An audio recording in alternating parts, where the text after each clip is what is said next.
जय हिंद साथियों, स्वागत है आपका 247 एकेवी के क्लास में। आज हम लोग पॉलिटी के जो है कुछ एमसीक्यू लेंगे, कोशिश करेंगे कि कम से कम 100 क्वेश्चन जो है आज कंप्लीट कर लिए जाएं। चलिए स्टार्ट करते हैं। तो ये सबसे पहला हमारा पहला क्वेश्चन है, उसको हम लोग देखते हैं। पहले क्वेश्चन में पूछ रहा है कि मूल अधिकारों के प्रवर्तन को निलंबित करने की जो शक्ति है किस अनुच्छेद के तहत राष्ट्रपति को प्राप्त है ना। राष्ट्रपति निम्न में से किस अनुच्छेद के अंतर्गत मूल अधिकारों के जो उनको निलंबित करने की शक्ति है किस अनुच्छेद के अंतर्गत है। तो यहाँ पर हम लोग देखते हैं ऑप्शन ए है 352, ऑप्शन बी है 358 और ऑप्शन सी है 359 और ऑप्शन डी है 353। तो यहाँ पर आप देखेंगे कि 352 के अंतर्गत क्या है। इसके अंतर्गत जो है राष्ट्रीय आपातकाल की बात की जाती है ना। राष्ट्रीय आपात की उद्घोषणा जो है ना।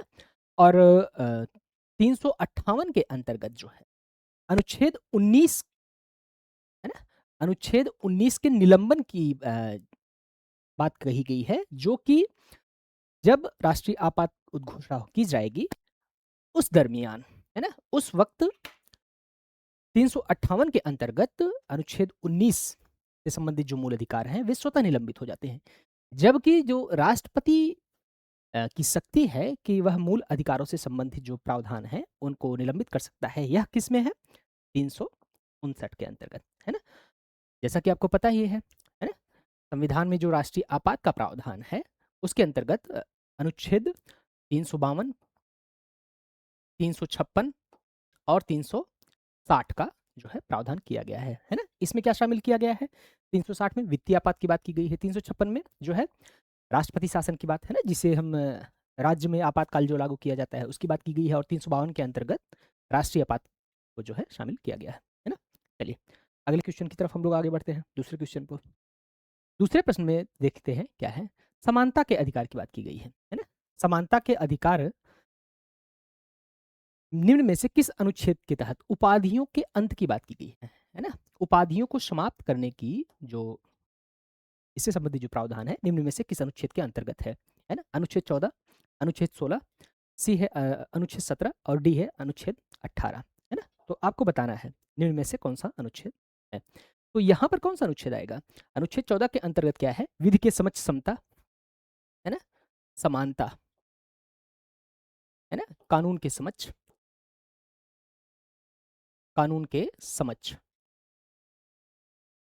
है ना। अनुच्छेद 16 के अंतर्गत क्या है, जो राज्य नियोजन के विषय में अवसर की समता, नियोजन के विषय में है ना, नियोजन के विषय में अवसर की समता। अनुच्छेद 17 जो है क्या कहता है, यह जो है अस्पृश्यता की बात करता है ना। अस्पृश्यता,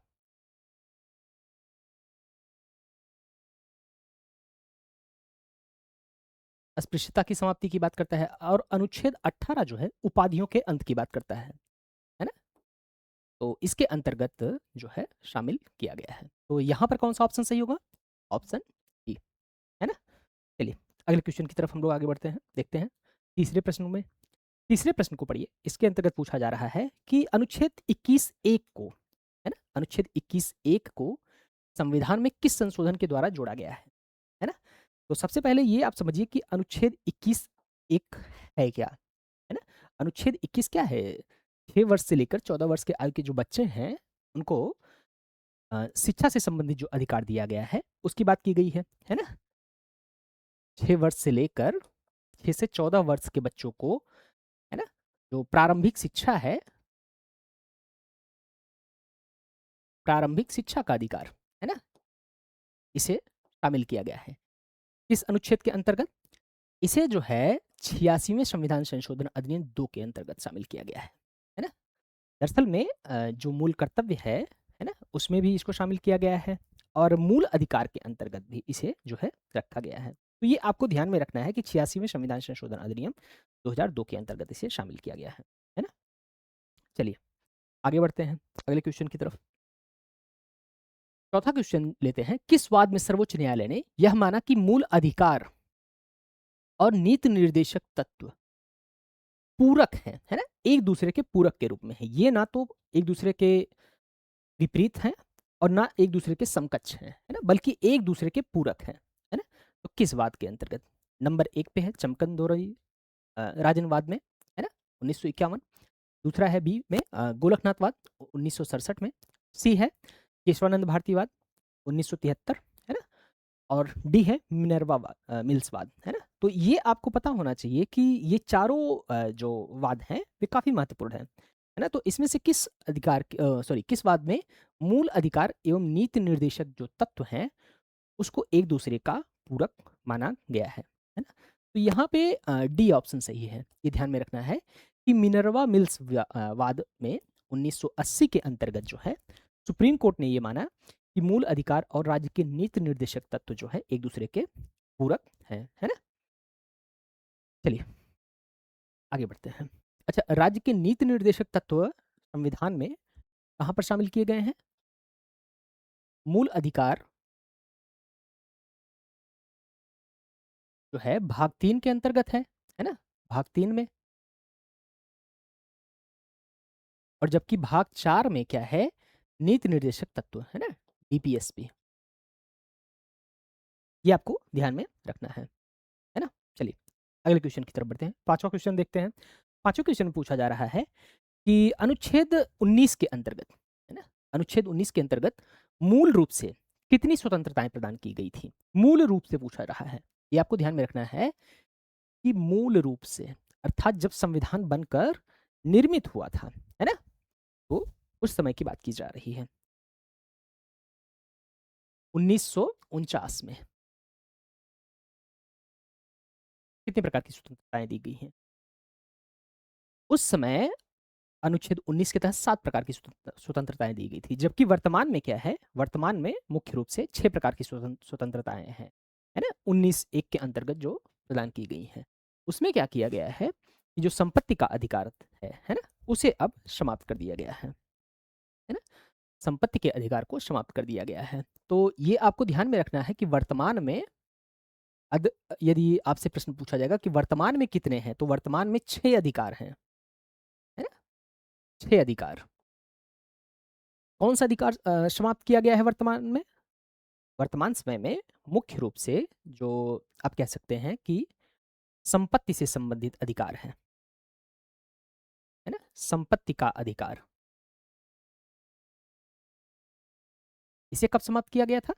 44वें संविधान संशोधन अधिनियम, 44वें संशोधन अधिनियम के द्वारा, अधिनियम के अंतर्गत इसे समाप्त किया गया है। कब? 1978 में। अब संपत्ति का अधिकार वर्तमान में क्या है? वर्तमान में संपत्ति का अधिकार एक संवैधानिक अधिकार है और एक वैधानिक अधिकार है।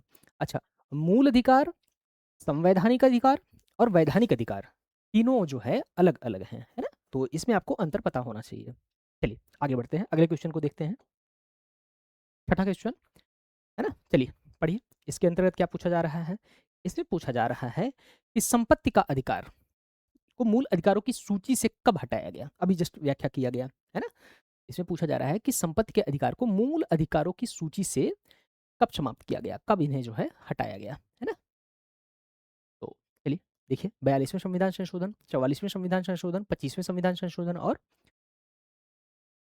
पहले संविधान संशोधन। यहाँ पर पहला शब्द जो है लिखा गया है फर्स्ट लॉ, है ना। तो ये आपको ध्यान में रखना है। कब? 44वें संविधान संशोधन अधिनियम। कब? 1978 के अंतर्गत, है ना। संपत्ति के अधिकार की वर्तमान जो स्थिति है उसे कहां पर शामिल किया गया है? अनुच्छेद 300 ए में शामिल किया गया है ना, 300 ए में। तो ये आपको ध्यान में रखना है ना। भाग 12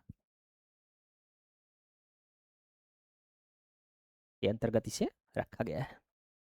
तो संपत्ति का अधिकार से संबंधित यदि आपका प्रश्न आएगा, पूछा जाएगा, तो ये आपको ध्यान में रखना है, संपत्ति का अधिकार वर्तमान में वैधानिक अधिकार है। वैधानिक, संवैधानिक, संवैधानिक, ये दोनों प्रकार के अधिकार के अंतर्गत रखा गया है, जबकि मूल अधिकार नहीं है। यदि आपसे प्रश्न पूछा जाएगा कि मूल अधिकार है कि नहीं, तो आपको क्या बताना है? नहीं, यह हम जो है मूल अधिकार नहीं है, है ना।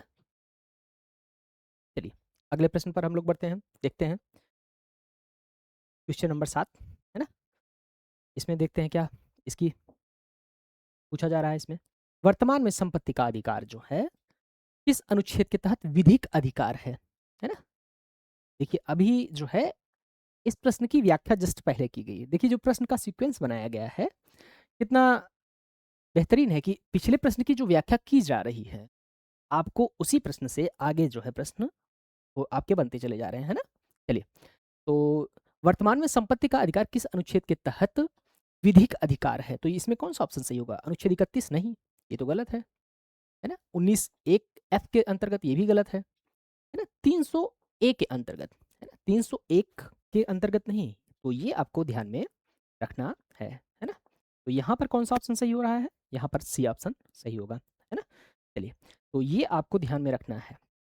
अगले क्वेश्चन की तरफ हम लोग आगे बढ़ते हैं, 8वां क्वेश्चन लेते हैं, है ना? अनुच्छेद 22 के तहत निवारक निरोधक की अधिकतम जो समय है काल का अधिकतम समय आप कह सकते हैं।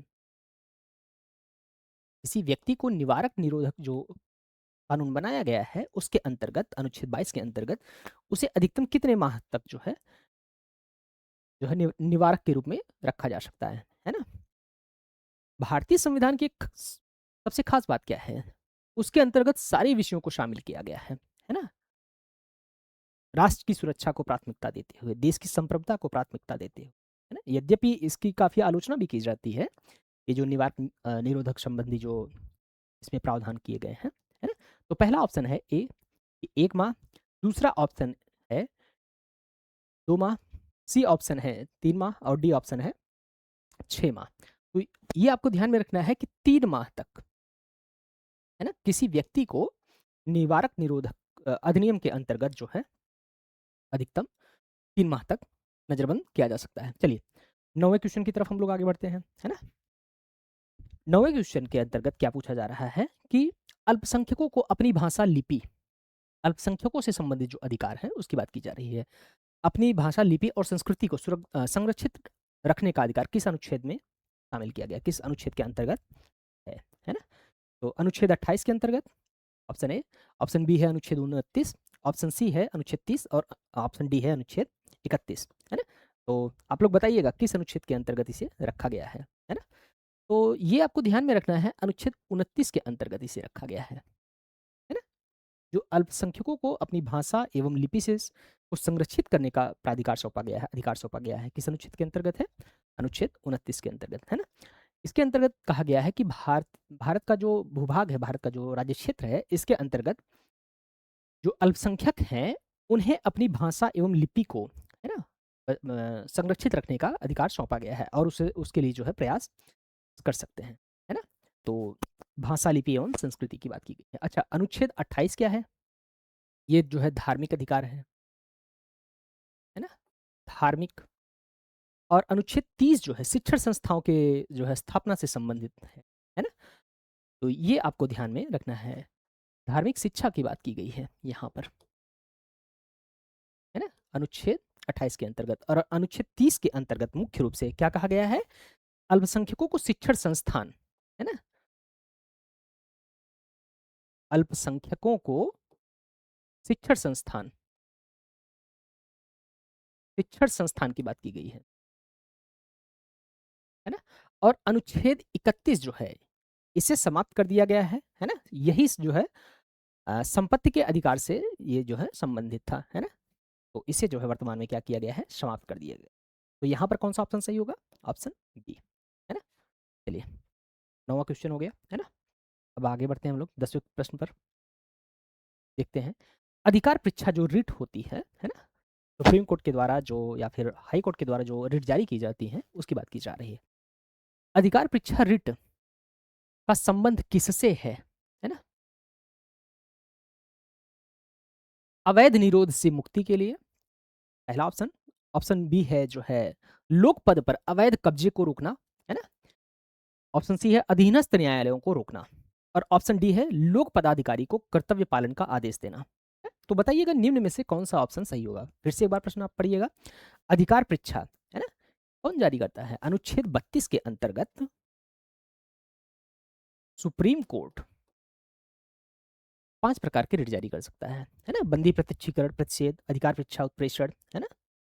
तो उसके अंतर्गत अधिकार अ, से संबंधित, अधिकार परीक्षा से संबंधित जो प्रावधान है, वह कौन, उस पर किसे शामिल किया गया है उसके अंतर्गत? इसके अंतर्गत मुख्य रूप से लोक पद पर अवैध कब्जे को रोकने की जो बात कही गई है, उसकी बात की जाती है ना? इसका तात्पर्य यह है कि किस अधिकार से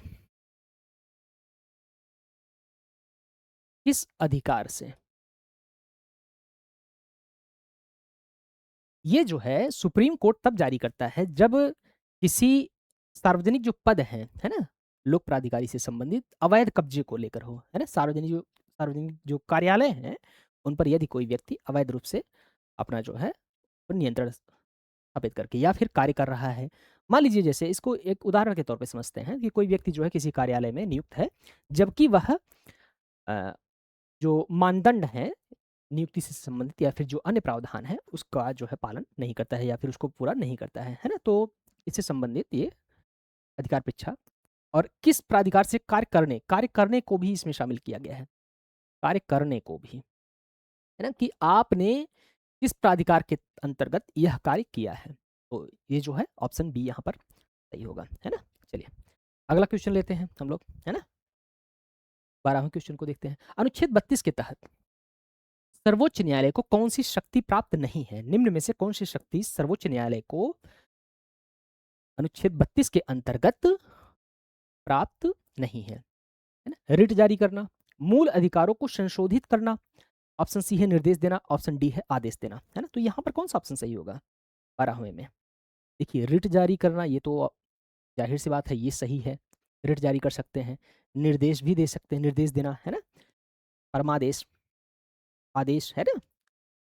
तो और आदेश देना, है ना? किसी को, किसी जो सरकारी संस्थान है या सरकारी जो कर्मचारी हैं, विभाग हैं, उनको कि मतलब आप, और जो निचली अदालतें हैं उनसे संबंधित। लेकिन मूल अधिकारों को संशोधित करने का अधिकार जो है, यह सुप्रीम कोर्ट को नहीं है, और आपसे प्रश्न में पूछा जा रहा है नहीं है। तो यहाँ पर कौन सा ऑप्शन सही हो जाएगा? ऑप्शन बी, है ना? चलिए आगे बढ़ते हैं, 13वां क्वेश्चन लेते हैं जल्दी से। नीति निर्देशक तत्वों को न्यायालय द्वारा प्रवर्तनीय क्यों नहीं बनाया गया, है ना? संविधान में जो नीति निर्देशक तत्व हैं, वे कहाँ पर शामिल किए गए हैं? उन्हें शामिल किया गया है भाग 4 में। भाग 4 में अनुच्छेद कौन सा है?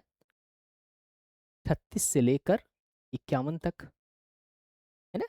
तो ये पूछा जा रहा है कि नीति निर्देशक तत्व को प्रवर्तनीय क्यों नहीं बनाया गया, अर्थात यदि इनका उल्लंघन होता है तो आप कोर्ट में, न्यायालय में क्यों नहीं जा सकते हैं? ऐसा इसलिए किया गया था क्योंकि जो देश के साधन और संसाधन थे उस समय इतने पर्याप्त मात्रा में नहीं थे, है ना? और अशिक्षा भी थी व्यापक स्तर पर, है ना? तो यहाँ पर पहला जो ऑप्शन है वह लिखा गया है कि वे अस्पष्ट हैं, ये तो गलत है, कोई सवाल ही नहीं है ना? उन्हें स्पष्ट रूप में वो किया गया है, यद्यपि ये बात सही है कि हाँ, अस्पष्टता को शामिल किया गया है ना? ऑप्शन बी है देश के पास पर्याप्त साधन नहीं थे, हाँ, ये तो सही प्रतीत हो रहा है। और सी है ये केवल नैतिक बाध्यता है, ये भी सही है ना? क्योंकि ये राज्यों को क्या है, राज्यों को आदेश है, है ना? तो यहाँ पर ऑप्शन कौन सा सही होगा? डी, बी और सी दोनों यहाँ पर सही होगा, है ना? 13वां। चलिए अगले क्वेश्चन पर हम लोग आगे बढ़ते हैं, 14वां क्वेश्चन देखते हैं। समान कार्य के लिए समान वेतन की जो बात कही गई है, किस अनुच्छेद में वर्णित है ना?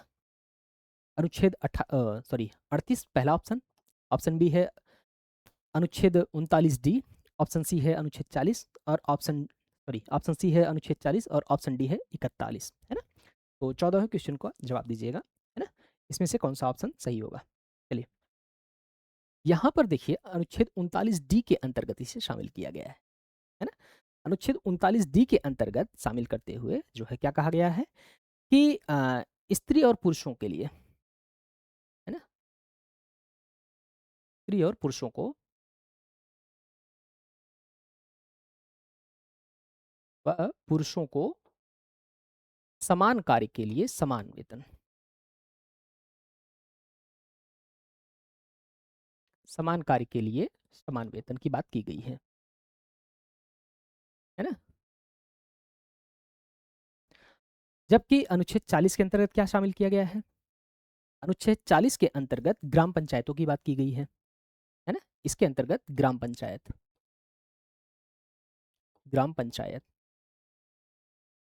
है ना? चलिए आगे बढ़ते हैं। अच्छा, जबकि अनुच्छेद 38 में आय की असमानता को समाप्त करने की बात की गई है ना? आय की असमानता,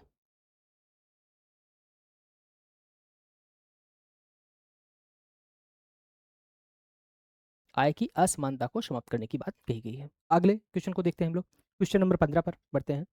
ग्राम पंचायतों का संगठन करने का निर्देश किस अनुच्छेद में शामिल किया गया है ना? Question number 15।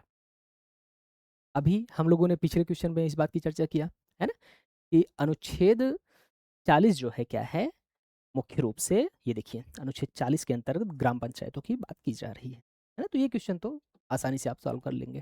अनुच्छेद 40 है ना, ये क्या कहा गया है कि ग्राम पंचायतों के गठन की बात की गई है। ऑप्शन बी सही होगा, है ना? चलिए आगे बढ़ते हैं, अगले क्वेश्चन को देखते हैं। समान नागरिक संहिता की बात की जा रही है। समान नागरिक संहिता को किस अनुच्छेद में वर्णित किया गया है ना? जो डीपीएसपी का प्रावधान है, राज्य के नीति निर्देशक तत्वों की जो बात की गई है भाग 4 में, है ना? उसके अंतर्गत निम्न में से किसके अंतर्गत यह शामिल किया गया है कि समान नागरिक संहिता का प्रावधान किया जाएगा? अनुच्छेद 44 के अंतर्गत, है ना? ये आपको ध्यान में रखना है। अच्छा, और जबकि अनुच्छेद जो 45 है उसके अंतर्गत 6 वर्ष से जो कम बच्चे हैं, है ना? 6 वर्ष से कम आयु के बच्चों को से कम आयु के बच्चों को जो है उनके स्वास्थ्य, है ना? और उनके जो है उनके शिक्षण और स्वास्थ्य देखभाल के लिए की देखभाल की बात की गई है ना? अनुच्छेद 45 के अंतर्गत। जबकि अनुच्छेद जो 42 है उसके अंतर्गत क्या है? स्त्री एवं प्रसूति, स्त्री व प्रसूति विषयों को शामिल किया गया है ना? जो महिलाओं से संबंधित प्रावधान है और जो महिलाएं गर्भवती हैं उनसे संबंधित कुछ जो राज्य सरकारें जो विशेष प्रावधान करती हैं उन्हें शामिल किया गया है ना? अच्छा, अनुच्छेद जो 43 है वह क्या है? कुटीर उद्योगों की बात की गई है। कुटीर उद्योग, है ना? तो ये आपको ध्यान में रखना है। चलिए आगे बढ़ते हैं। तो यहाँ पर कौन सा ऑप्शन सही है? 16वें में 17वां क्वेश्चन लेते हैं। 17वें क्वेश्चन में पूछा जा रहा है कि 42वें संविधान संशोधन अधिनियम 1976 के द्वारा नीति निर्देशक तत्वों में कौन सा नया तत्व जोड़ा गया था, है ना? निम्न में से कौन सा नया तत्व 42वें संविधान संशोधन अधिनियम 1976 के द्वारा जोड़ा गया? अनुच्छेद 39(1) है ना? और समान न्याय और निःशुल्क विधिक सहायता, ये बात सही है, इसको जोड़ा गया है। ऑप्शन बी क्या है? 43(a) उद्योगों के प्रबंधन में श्रमिकों की भागीदारी, हाँ इसको भी शामिल किया गया है 43(a) के अंतर्गत, है ना? अनुच्छेद 48(a) में पर्यावरण संरक्षण, इसको भी शामिल किया गया है। तो यहाँ पर कौन सा ऑप्शन सही आ रहा है? 17वें में आप देख रहे हैं कि डी ऑप्शन सही होगा। क्यों? क्योंकि जो ए, बी और सी हैं, तीनों प्रकार के जो ऑप्शन हैं उन्हें शामिल किया गया है ना? चलिए आगे बढ़ते हैं, अगले क्वेश्चन को लेते हैं हम लोग। 18वें क्वेश्चन के अंतर्गत पूछा जा रहा है कि अंतरराष्ट्रीय शांति एवं सुरक्षा, है ना, की जो अभिवृद्धि है, मतलब उनको बढ़ाने का या फिर जो उन्हें बनाए रखने का किस अनुच्छेद के अंतर्गत मतलब इसे शामिल किया गया है? लक्ष्य इसके अंतर्गत कौन सा है ना? 18वें प्रश्न पर हम लोग देखते हैं। अनुच्छेद 48 ऑप्शन ए, ऑप्शन बी है अनुच्छेद 49, ऑप्शन सी है अनुच्छेद 50 और ऑप्शन डी है अनुच्छेद 51, है ना? तो किसे इसके अंतर्गत शामिल किया गया? अनुच्छेद 51 के अंतर्गत, है ना? किस अनुच्छेद के अंतर्गत? अनुच्छेद 51 के अंतर्गत इसे शामिल किया गया है। अनुच्छेद 48 जो है वह क्या है? कृषि से संबंधित, है ना? कृषि एवं पशुपालन से संबंधित जो प्रावधान है की चर्चा की गई है। जबकि अनुच्छेद 49 क्या है? स्मारकों के संरक्षण की बात की गई है। स्मारक, स्मारक की बात की गई है, स्मारकों के संरक्षण की बात की गई है।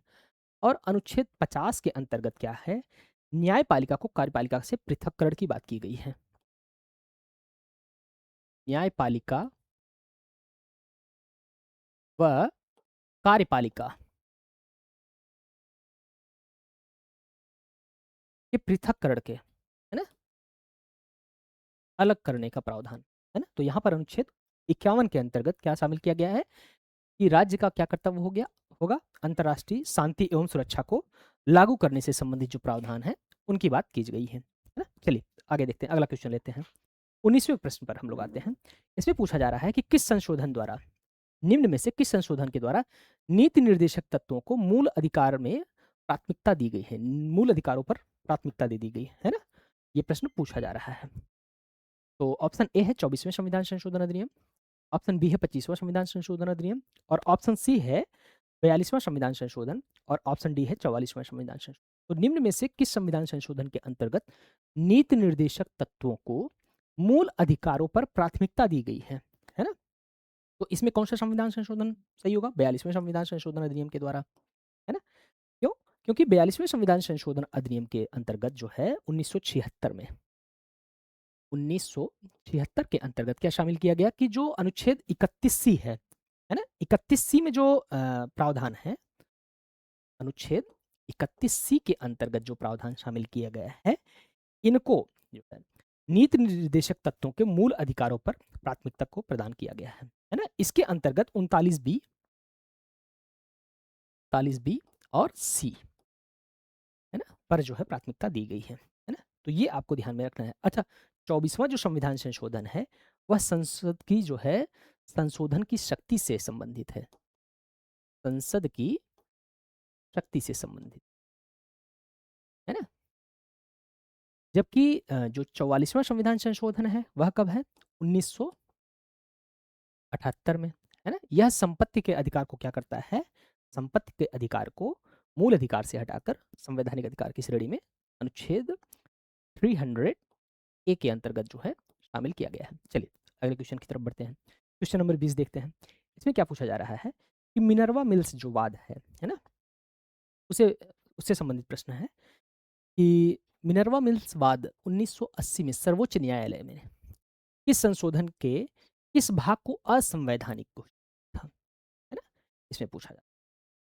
तो जो ऑप्शन ए है 24वें संविधान संशोधन को, ऑप्शन बी है 25वें संविधान संशोधन को, के अनुच्छेद 31C को, ऑप्शन सी है 42वें संविधान संशोधन अनुच्छेद 368 को, और ऑप्शन डी है 44वें संविधान संशोधन, है ना।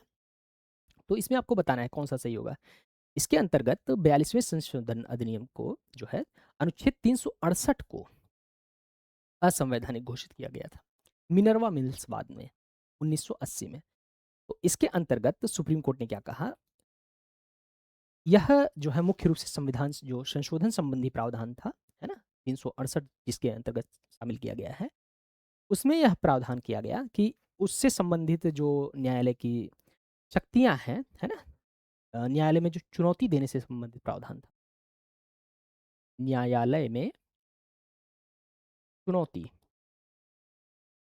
है ना, इसे समाप्त करने की बात की गई थी। तो सुप्रीम कोर्ट ने क्या किया, इसे जो है असंवैधानिक घोषित कर दिया, है ना। चलिए आगे बढ़ते हैं, अगले क्वेश्चन को देखते हैं। क्वेश्चन नंबर 21 में, क्वेश्चन नंबर 21 में पूछा जा रहा है कि भारत के राष्ट्रपति का निर्वाचन किस पद्धति से होता है ना। जो निर्वाचन संबंधी पद्धति है उसकी चर्चा की जा रही है कि किस पद्धति के अंतर्गत भारत के राष्ट्रपति का निर्वाचन किया जाता है। ऑप्शन ए है प्रत्यक्ष निर्वाचन पद्धति के अंतर्गत, ऑप्शन बी है समानुपातिक प्रतिनिधित्व के एकल संक्रमणी मत पद्धति के अनुसार, ऑप्शन सी है सूची प्रणाली, ऑप्शन डी है बहुमत प्रणाली। तो इसमें से कौन सा ऑप्शन सही होगा, है ना। 21वें प्रश्न में आप बताइएगा, भारत के राष्ट्रपति का निर्वाचन किस पद्धति से किया जाता है, समानुपातिक प्रतिनिधित्व, है ना, ये पद्धति की जो एकल संक्रमणीय हस्तांतरण पद्धति है उसके अंतर्गत शामिल किया गया है ना। ऐसा क्यों। अच्छा, इससे संबंधित जो अनुच्छेद है वह कौन सा है, अनुच्छेद 55 है, उसके अंतर्गत इसे शामिल किया गया है। और एक निश्चित जो कोटा होता है उसे प्राप्त करना होता है ना, और गुप्त मतदान के माध्यम से, गुप्त मतदान द्वारा, और आपको ये भी पता होना चाहिए कि राष्ट्रपति का जो चुनाव होता है उसके अंतर्गत संसद एवं विधानसभा, सरल शब्द में आप जानिए, संसद एवं विधानसभा के जो निर्वाचित सदस्य होते हैं सिर्फ वही भाग लेते हैं, है ना? कौन कौन? संसद प्लस विधानसभा, विधानसभा के निर्वाचित सदस्य, मनोनीत सदस्य नहीं, है ना? निर्वाचित सदस्य सिर्फ भाग लेते हैं। चलिए आगे बढ़ते हैं अगले प्रश्न पर। क्वेश्चन नंबर 22, राष्ट्रपति के निर्वाचन मंडल में विधानसभा के प्रत्येक विधायक का मत मूल्य जो है निर्धारित करने के लिए कौन सा सूत्र है? सूत्र क्या है? वही जैसे इस बात पर चर्चा हुआ ना कि जब राष्ट्रपति का निर्वाचन होता है तो उसमें जो राज्य की विधानसभा है उसके जो निर्वाचित सदस्य हैं वे भी भाग लेते हैं, है ना? तो बताइएगा। ऑप्शन ए है राज्य की जनसंख्या को निर्वाचित विधायकों की संख्या से भाग देकर उसमें 1000 का गुणा करके। बी ऑप्शन है राज्य की जनसंख्या भागे निर्वाचित विधायकों की संख्या, है ना, गुणे 100 करके। ये ऑप्शन तो गलत है, 100 से कोई मतलब ही नहीं है, ये आपको ध्यान में रखना है कि भागे 1000 करना है। आगे ऑप्शन सी है राज्य की जनसंख्या कुल विधायकों की संख्या, यहां पर कुल विधायक की बात की जा रही है, कुल विधायक जो है भाग देकर और गुणे कितना, 1000। ऑप्शन डी है राज्य की जनसंख्या और निर्वाचित विधायकों की संख्या, ये भी ऑप्शन गलत है। यहाँ पर कौन सा सी और ए में आपको थोड़ा सा कंफ्यूजन प्रतीत हो रहा है। आपको ये ध्यान में रखना है कि जो निर्वाचित विधायक होते हैं, है ना, ऑप्शन 22 में कौन सा, ए, निर्वाचित विधायक जो है सिर्फ भाग लेते हैं, है ना, तो निर्वाचित विधायकों की संख्या से भाग दिया जाना रहता है, तो ये वाला ऑप्शन सही होगा, है ना। चलिए आगे बढ़ते हैं। अच्छा, राष्ट्रपति जो है भारत में क्या है? भारत में राष्ट्रपति जो राष्ट्राध्यक्ष के रूप में जाना जा रहा है, संवैधानिक अध्यक्ष के रूप में जाना, संवैधानिक प्रमुख के रूप में जाना जाता है। जैसे कि भारत में कार्यपालिका कैसी है, एक वास्तविक कार्यपालिका है और एक नाम मात्र की कार्यपालिका है ना। तो ये चीजें आपको ध्यान में रखनी है ना। तो चलिए, अच्छा, राजनीति विषय इतना सरल विषय है, इतना सार्वजनिक विषय है कि इस पर जो है सभी लोग अपनी थोड़ी सी रुचि पर भी जो है इसे क्या समझते हैं, इसे में अपनी विशेषज्ञता समझते हैं, है ना। तो आप लोग भी राष्ट्रपति का चुनाव लड़ते रहिए, है ना, क्या पता हो सकता है कभी हो जाए सब कुछ ठीक ठाक। वैसे भी एग्ज़ाम पर जिस प्रकार से जो है संस्थाओं पर आरोप लग रहे हैं, बच्चों को परेशानियां हो रही हैं, है ना, एग्ज़ाम कैंसिल कराए जा रहे हैं, थोड़ा सा समस्या जो है। चलिए क्वेश्चन नंबर 23 देखते हैं। राष्ट्रपति पर महाभियोग, अब लो भाई, चुनाव लड़ नहीं रहे थे, महाभियोग पहले लग गया, है ना। तो हो गया, देखिए महाभियोग की प्रक्रिया किस अनुच्छेद में वर्णित है? निम्न में से कौन सा अनुच्छेद राष्ट्रपति के महाभियोग की बात की जा रही है ना। क्वेश्चन नंबर 23 में देखते हैं हम लोग, अनुच्छेद 56 के अंतर्गत, है ना, पूछा जा रहा है। ऑप्शन बी है अनुच्छेद 61 61, और ऑप्शन सी है कौन सा, अनुच्छेद 72, और ऑप्शन डी है अनुच्छेद 74। तो निम्न निम्न में से कौन सा अनुच्छेद जो है राष्ट्रपति के महाभियोग से संबंधित है? कौन सा अनुच्छेद है? अनुच्छेद 61 है ना। इसके अंतर्गत क्या कहा गया है?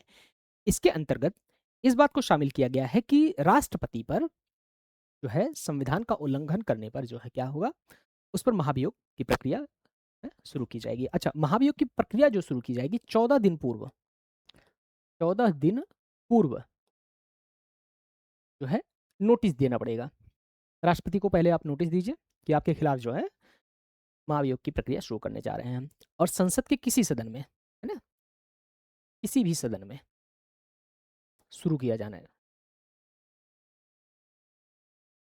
किसी भी सदन में। और इसके अंतर्गत ये भी आपको ध्यान में रखना है कि मुख्य रूप से जो सदन के अधिकारी हैं, प्राधिकारी हैं, है ना, उनके कम से कम 2/3 सदस्यों बहुमत प्राप्त होना, है ना। और जो सदन जब महाभियोग की प्रक्रिया शुरू की जाती है उस दरमियान राष्ट्रपति को, है ना, अपना स्वयं का प्रतिनिधित्व या फिर अपने प्रतिनिधित्व को भेजकर जो है अपनी बात रखने का जो है अधिकार सौंपा गया है। और जिस दिन सदन से यह दूसरे सदन से पारित होता है उस दिन से ही राष्ट्रपति को क्या जो है मुक्त समझा जाता है। अभी तक किसी भी राष्ट्रपति पर महाभियोग नहीं लगा है ना?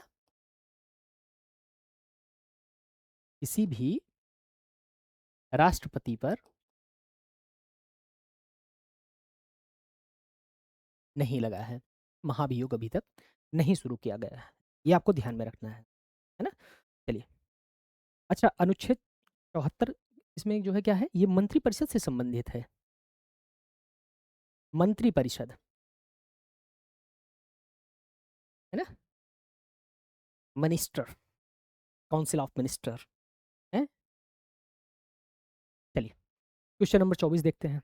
इसमें क्या पूछा जा रहा है कि राष्ट्रपति को वीटो की शक्ति किस प्रकार प्राप्त नहीं है? राष्ट्रपति को वीटो शक्ति किस प्रकार की प्राप्त नहीं है? निम्न में से कौन सी मतलब जो वीटो की शक्ति है वह भारतीय राष्ट्रपति के परिप्रेक्ष्य में प्राप्त नहीं है ना? निलंबनकारी veto option A, option B है जेबी वीटो, ऑप्शन सी है निरपेक्ष वीटो और ऑप्शन डी है अरहित वीटो, है ना? तो किस वीटो को जो है भारतीय राष्ट्रपति के परिप्रेक्ष्य में नहीं शामिल किया गया है? तो ये आपको ध्यान में रखना है, यहाँ पर ऑप्शन डी सही होगा, है ना? जो अरहित वीटो है उसे नहीं भारतीय राष्ट्रपति को सौंपा गया है, जबकि निलंबनकारी वीटो से संबंधित जो प्रावधान है वह है भारतीय राष्ट्रपति को प्राप्त, है ना? वह जो है वापिस कर सकता है किसी जो संसद के द्वारा पारित विधेयक है ना? और राष्ट्रपति के द्वारा वापस करने पर संसद उस पर फिर से जो है कार्रवाई करके उसे पास कर देगी, तो जो है वह पास समझा जाएगा। जबकि जेवी वीटो के अंतर्गत क्या है, उसे राष्ट्रपति अपने पास में रख लेता है, अपने पॉकेट में रख लेता है ना? और इससे क्या होता है, इससे जो है वह विधेयक लंबे समय तक जो है अनिश्चित काल के लिए उस पर कोई निर्णय नहीं लिया जा सकता है। निरपेक्ष वीटो है ना, डायरेक्ट जो है इसको मना कर दिया जाना, जबकि अरहित वीटो जो है यह भारतीय राष्ट्रपति के प्रवेश में नहीं है। कहाँ पर है? United state of America, godfather, है ना, इस समय चल रहा है। चलिए क्वेश्चन नंबर 25 देखते हैं। धन विधेयक पर राष्ट्रपति किस वीटो का प्रयोग नहीं कर सकता है? यहाँ पर आपको ध्यान में रखना है कि धन विधेयक की बात की जा रही है ना। क्वेश्चन नंबर 25 में निरपेक्ष वीटो, ऑप्शन बी है निलंबनकारी वीटो, ऑप्शन सी है जेबी वीटो और ऑप्शन डी है कोई नहीं। क्या राष्ट्रपति इसमें से कौन से वीटो का प्रयोग करता है ना? चलिए 25वें में बताइएगा।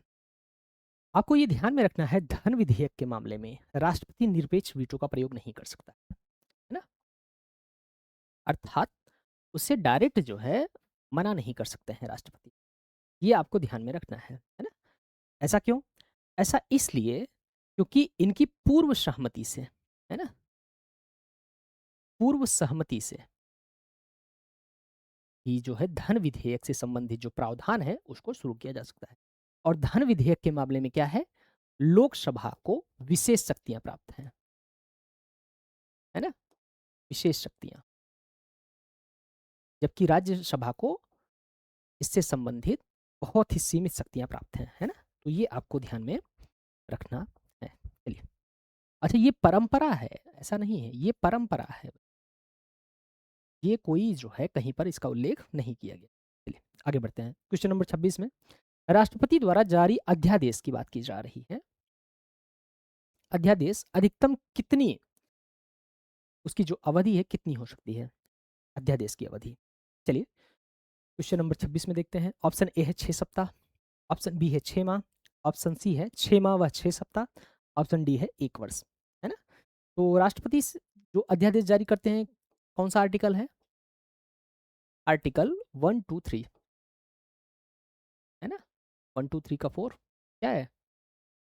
गाना है ना, 1 2 पता नहीं कैसे, हाँ 1 2 का 3, 1 2 का 4, सॉरी 1 2 का 4, 4 2 का 1, है ना? चलिए, तो अनुच्छेद 123 के अंतर्गत राष्ट्रपति क्या करते हैं, किसी विषय पर जिसमें कि संसद सत्र में ना हो, संसद के दोनों सदन जो है जब कार्य में ना हो, सत्र में ना हो या फिर कोई भी, तो उस दरमियान राष्ट्रपति क्या कर सकते हैं, आवश्यकता पड़ने पर अध्यादेश जारी कर सकते हैं। उससे क्या होता है, उसकी कोई भी नियम कानून जो बनाने का प्रावधान है जब संसद फिर से बैठेगी सदन में, है ना, तो उसे जो है वे पारित कर सकते हैं। और संसद के संयुक्त सदन में, है ना, जब उसकी बैठक नहीं चल रही है तो उस दरमियान में देश को किसी भी विशेष स्थिति परिस्थिति से, चुनौती से, है ना, सामना करना पड़े, तो उसके लिए ये शक्ति दी गई है राष्ट्रपति, अनुच्छेद 123 के अंतर्गत। तो ये ध्यान में रखना है कि मुख्य रूप से 6 माह और 6 सप्ताह की बात। ऐसा क्यों? ऐसा इसलिए क्योंकि जब संसद की अगली बैठक होगी, जब कोई भी अध्यादेश जारी किया जाता है, उसकी जब अगली बैठक होगी, और 2 बैठकों के बीच में अधिकतम कितना समय होता है? 6 माह, है ना? 2 बैठकों के बीच अधिकतम समय कितना होता है? अधिकतम अवधि 6 माह होती है ना? 6 माह। लेकिन जब इनकी अध्यादेश के बाद जो पहली बैठक होनी है, उसके 6 सप्ताह बाद, है ना? पहली बैठक से 6 सप्ताह तक, 6 सप्ताह तक यह जो है अध्यादेश प्रभावी रहता है। यदि उस दरमियान संसद ने क्या किया कि उस अध्यादेश को निरस्त कर दिया, है ना? तो क्या होगा? वह अध्यादेश समाप्त हो जाएगा। उसके पहले भी राष्ट्रपति किसी भी समय उस अध्यादेश को वापस कर सकते हैं, वापस ले सकते हैं। ये चीज़ आपको ध्यान में रखना है ना? लेकिन यदि संसद ने पहली बैठक से लेकर 6 सप्ताह की अवधि तक कोई निर्णय नहीं लिया है, तो क्या होगा? उसके पश्चात वह अध्यादेश समाप्त माना जाएगा, है ना? तो अधिकतम अवधि से संबंधित यदि आपका प्रश्न पूछा जाएगा, अधिकतम अवधि कितनी है? तो यहाँ पर कौन सा ऑप्शन सही होगा? ऑप्शन सी, है ना? चलिए आगे बढ़ते हैं अगले प्रश्न पर। क्वेश्चन नंबर 27 में पूछा जा रहा है कि उपराष्ट्रपति को पद से हटाने का प्रस्ताव किस सदन में प्रस्तुत किया जा सकता है ना? उपराष्ट्रपति को पद से हटाने से संबंधित जो प्रावधान है, क्वेश्चन नंबर 27 में, तो इसके अंतर्गत आपको ध्यान में रखना होगा कि उपराष्ट्रपति, तो सबसे पहले ये जानिए कि क्या होते हैं? राज्यसभा के पदेन सभापति होते हैं। राज्यसभा का पदेन सभापति, इसका तात्पर्य यह है कि जो व्यक्ति उपराष्ट्रपति होगा, वही क्या होगा? वही व्यक्ति जो है राज्यसभा का पदेन सभापति होता है। और इससे संबंधित जो प्रावधान है उपराष्ट्रपति को हटाने से संबंधित, वह कहां पर शामिल किया गया है? 67 बी में, है ना? इसके अंतर्गत क्या कहा गया है कि उपराष्ट्रपति को हटाने के का जो प्रस्ताव होगा, वह कहां पर प्रस्तुत किया जाएगा? राज्यसभा में, है ना? राज्यसभा में ही लाया जाएगा, सिर्फ और राज्यसभा में, केवल राज्यसभा। उसके पश्चात जो है वह लोकसभा में जाएगा, है ना? राज्यसभा से पारित होने के पश्चात, और 14 दिन पर पहले जो है नोटिस देना होगा, 14 दिन पूर्व नोटिस, सूचना, है ना? तो ये चीज आपको ध्यान में रखनी है। संयुक्त बैठक का तो कोई प्रावधान ही नहीं, किसी भी सदन में नहीं, लोकसभा में ऐसा भी नहीं है ना? चलिए कुछ अगले प्रश्न पर बढ़ते हैं हम लोग। क्वेश्चन नंबर 28 पे देखते हैं, है ना? क्वेश्चन नंबर 28 में पूछा जा रहा है कि उपराष्ट्रपति को हटाने का जो प्रस्ताव है, प्रस्ताव के लिए कितने दिन पूर्व सूचना की आवश्यकता होती है? अभी इस बात पर जस्ट चर्चा हुई है। देखिए, उपराष्ट्रपति को जो हटाने का प्रावधान है, उसके लिए 14 दिन पहले जो है सूचना देने की बात की जा रही है ना? तो बिना एक भी सेकंड गवाए कौन सा ऑप्शन सही, है ना? चलिए आगे बढ़ते हैं अगले प्रश्न पर। क्वेश्चन नंबर 29 पढ़िएगा। इसमें पूछा जा रहा है कि प्रधानमंत्री की नियुक्ति करते समय राष्ट्रपति किससे बाध्य नहीं है ना? किससे बाध्य नहीं होगा निम्न में से? ऑप्शन ए है लोकसभा में बहुमत दल के नेता को नियुक्त करना।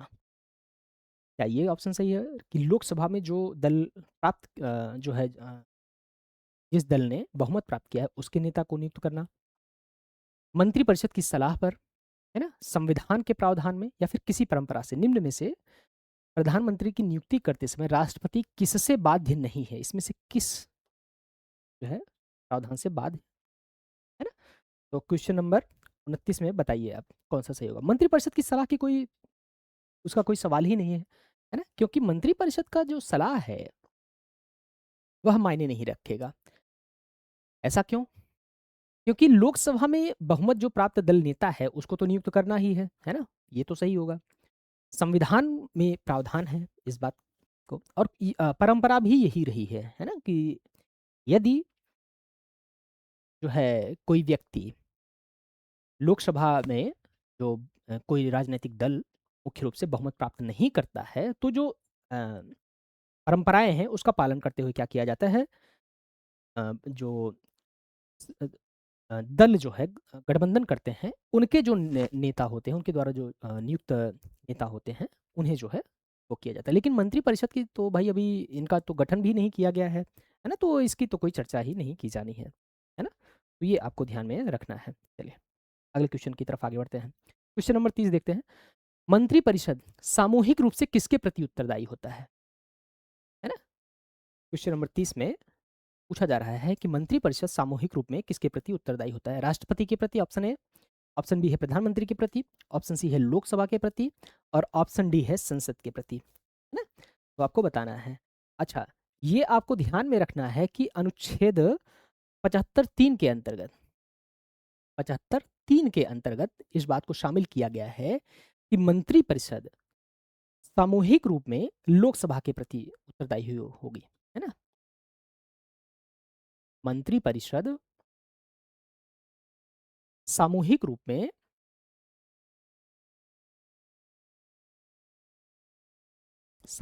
में इसके प्रति उत्तरदायी होगी, लोकसभा के प्रति, है ना? तो यहाँ पर कौन सा ऑप्शन सही होगा? ऑप्शन ए, है ना? 30 में। तो ये चीज़ें आपको ध्यान में, चलिए आगे बढ़ते हैं।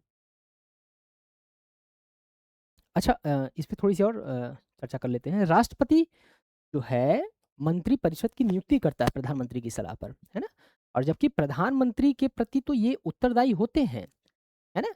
लेकिन वह व्यक्तिगत उत्तरदायित्व होता है, ये आपको ध्यान में रखना है, व्यक्तिगत उत्तरदायित्व। और जो संसद है, संसद के किसी भी सदन से मंत्रिपरिषद के सदस्य लिए जा सकते हैं, है ना? और जिस सदन के वे सदस्य हैं, उसमें उनको वोटिंग का अधिकार होगा, है ना? अथवा कोई व्यक्ति 6 माह तक बिना संसद की किसी सदन की सदस्यता के भी मंत्रिपरिषद का सदस्य बन सकता है ना? चलिए आगे बढ़ते हैं अगले क्वेश्चन की तरफ। 31 में कोई व्यक्ति बिना संसद की सदस्य बने, है ना? कितने समय तक मंत्री रह सकता है? अभी जस्ट इस बात पर चर्चा किया गया, है ना? कि कोई व्यक्ति बिना संसद की सदस्यता के कितने जो है समय तक मंत्रिपरिषद का सदस्य रह सकता है। तो ये आपको ध्यान में रखना होगा कि मुख्य रूप से अनुच्छेद 75(5) के अंतर्गत, 75(5) के अंतर्गत इस बात को रखा गया है कि कोई व्यक्ति बिना जो है संसद की सदस्यता के अधिकतम 6 माह तक, अधिकतम 6 माह तक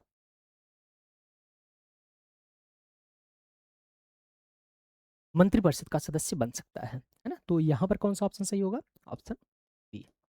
चलिए अगले क्वेश्चन की तरफ बढ़ते हैं। क्वेश्चन नंबर 32 में, है ना?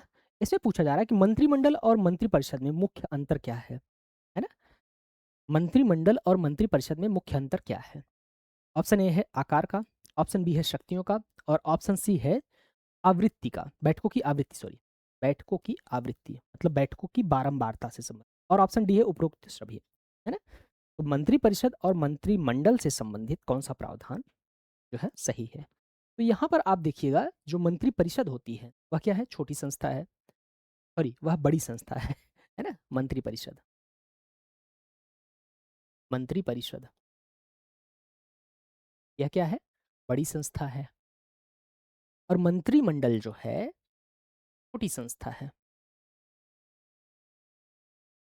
मंत्रिमंडल जो है इसके अंतर्गत जो है एक केंद्र है। इसमें क्या किया जाता है, जो प्रमुख जो विभाग हैं, प्रमुख जो मंत्रालय हैं, जो विशेष मंत्रालय हैं, बड़े मंत्रालय हैं, उसके जो है सदस्यों को शामिल किया जाता है, उसके मंत्रियों को, है ना? तो आकार जो है ये तो शामिल है, शक्तियाँ ज़ाहिर-सी बात है, जो मंत्री जो महत्वपूर्ण मंत्रालय हैं उसके पास अधिक शक्तियाँ होती हैं।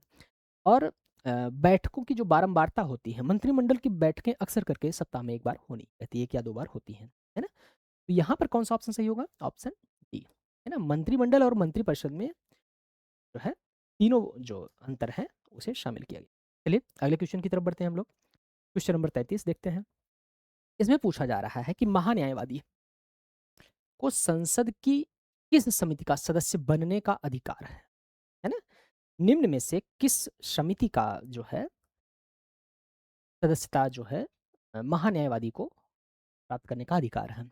लोक लेखा समिति, ऑप्शन बी है प्रकलन समिति, ऑप्शन सी है किसी भी समिति की बात की जा रही है और ऑप्शन डी है किसी समिति का नहीं, अर्थात किसी भी समिति का सदस्य नहीं बन सकता है ना? तो आपको इसमें से बताना है कि कौन सा ऑप्शन सही होगा। अच्छा, ये ध्यान में रखना है कि अनुच्छेद 88 के अंतर्गत 88 के तहत जो है महान्यायवादी को यह अधिकार सौंपा गया है कि वह संसद के दोनों सदनों में से, है ना? संसद के दोनों सदनों में, दोनों सदनों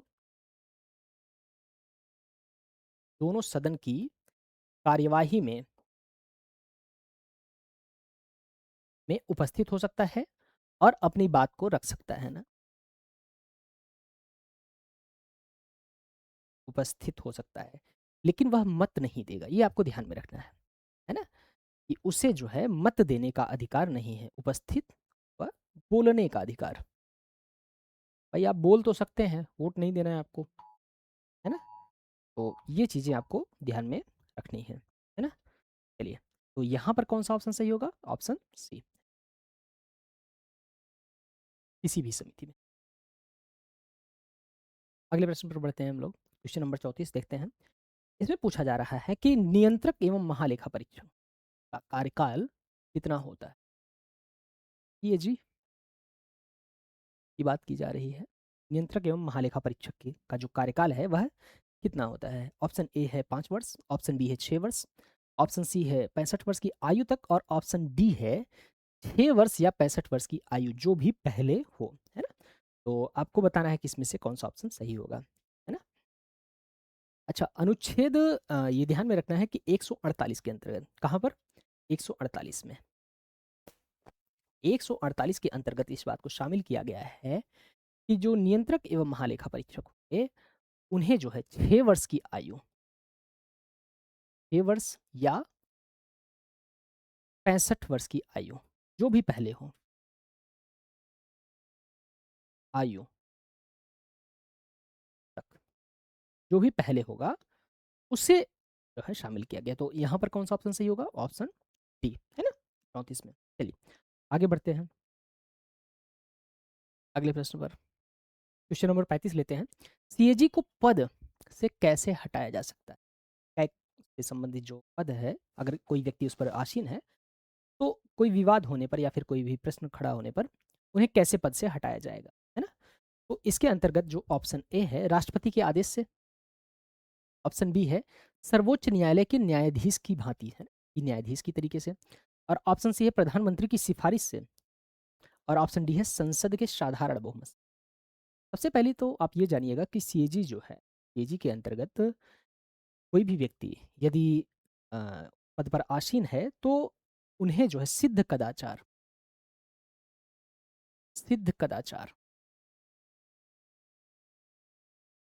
का जो प्रावधान है उसके तहत उन्हें हटाया जा सकता है ना? और इसके लिए मुख्य रूप से अनुच्छेद 148 में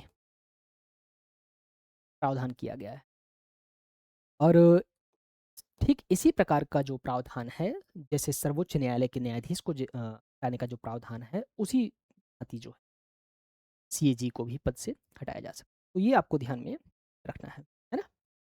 तो चलिए आगे बढ़ते हैं, अगले क्वेश्चन को लेते हैं। 36 क्वेश्चन नंबर, इसमें पूछा जा रहा है कि लोकसभा का जो कोरम है ना? कुल सदस्य संख्या कितना होता है? कोरम, कोरम क्या है? इस बात को सबसे पहले हम लोग समझते हैं। कोरम का तात्पर्य ये है कि वह न्यूनतम संख्या, इसी सदन की वह न्यूनतम संख्या, न्यूनतम संख्या जिसके बिना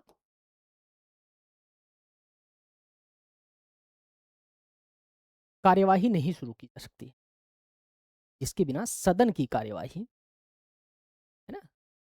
सदन की कार्यवाही शुरू नहीं की जा सकती, है ना? तो ये आपको ध्यान में रखना है। पूछा जा रहा है कि लोकसभा में यह कितनी है? ऑप्शन ए है 1/5 सदस्य का जो है, ऑप्शन बी है 1/10, ऑप्शन सी है 1/4 और ऑप्शन डी है 1/3, है ना? तो इसमें से चलिए आपको बताना है कौन सा ऑप्शन सही। अच्छा, 1/10 इसमें सही आंसर जो है। ऐसा क्यों? ऐसा इसलिए कि जो अनुच्छेद 100 अ, 103 ये 103 ये वाला नहीं है, ये नहीं है, इसकी बात की जा रही है। अनुच्छेद 100 सब क्लॉज़ 3 के अंतर्गत इस बात की की व्याख्या की गई है कि यदि लोकसभा की जो कुल संख्या है, उसके 1/10, है ना? सदस्य उपस्थित नहीं रहेंगे, तो सदन की कार्यवाही जो है नहीं शुरू की जा सकती है। और ऐसी स्थिति में क्या है? ऐसी स्थिति में जो है लोकसभा अध्यक्ष जो है सदस्यों की उपस्थित होने या फिर न्यूनतम जो कोरम है उसको पूरा करने के लिए जो है प्रयास कराएँ, है ना? चलिए क्वेश्चन नंबर 37 पर आगे बढ़ते हैं।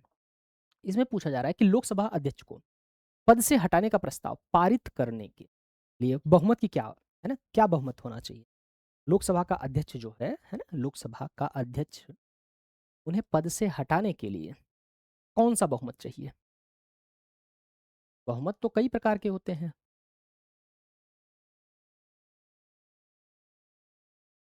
है ना? कौन-सा बहुमत चाहिए भाई? ऑप्शन ए है, इसमें पूछा जा रहा है कि उपस्थित सदस्यों का साधारण बहुमत। क्या इससे जो है हटाया जा सकता है? नहीं। ऑप्शन बी है, सदन की कुल सदस्यता का बहुमत, है ना? जो सदन की कुल सदस्य की संख्या है, उसकी बात की जा रही है ना? ऑप्शन सी है, उपस्थित और मतदान, है ना? उपस्थित और मतदान करने वाले सदस्यों का 2/3 बहुमत, ये विशिष्ट बहुमत की बात की जा रही है। सदन की कुल सदस्यता का 2/3 बहुमत। तो ये आपको ध्यान में रखना है कि इसके अंतर्गत बी ऑप्शन सही होगा। क्यों? क्योंकि जो सदन की कुल सदस्य संख्या है, उसका बहुमत यहाँ पर आवश्यक है ना? जैसे 543 सदस्यों की संख्या है वर्तमान में, तो इसके बहुमत की बात की जाए, है ना? ये आपको ध्यान में रखना है। अच्छा, और एक चीज़ ये भी आपको पता होना चाहिए कि यह जो है अनुच्छेद 94 के अंतर्गत, है ना?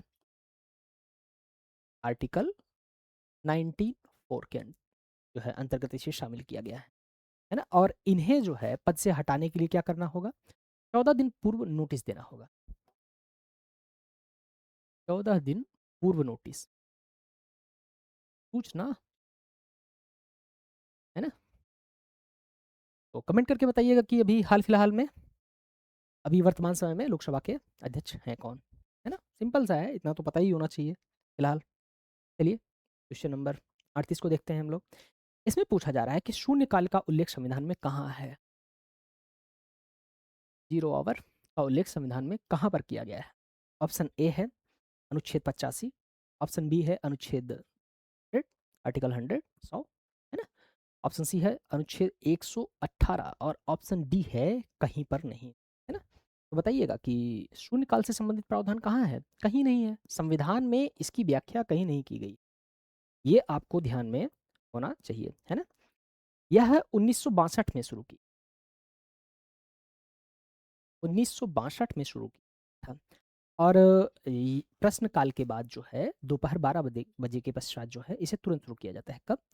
प्रश्नकाल के पश्चात।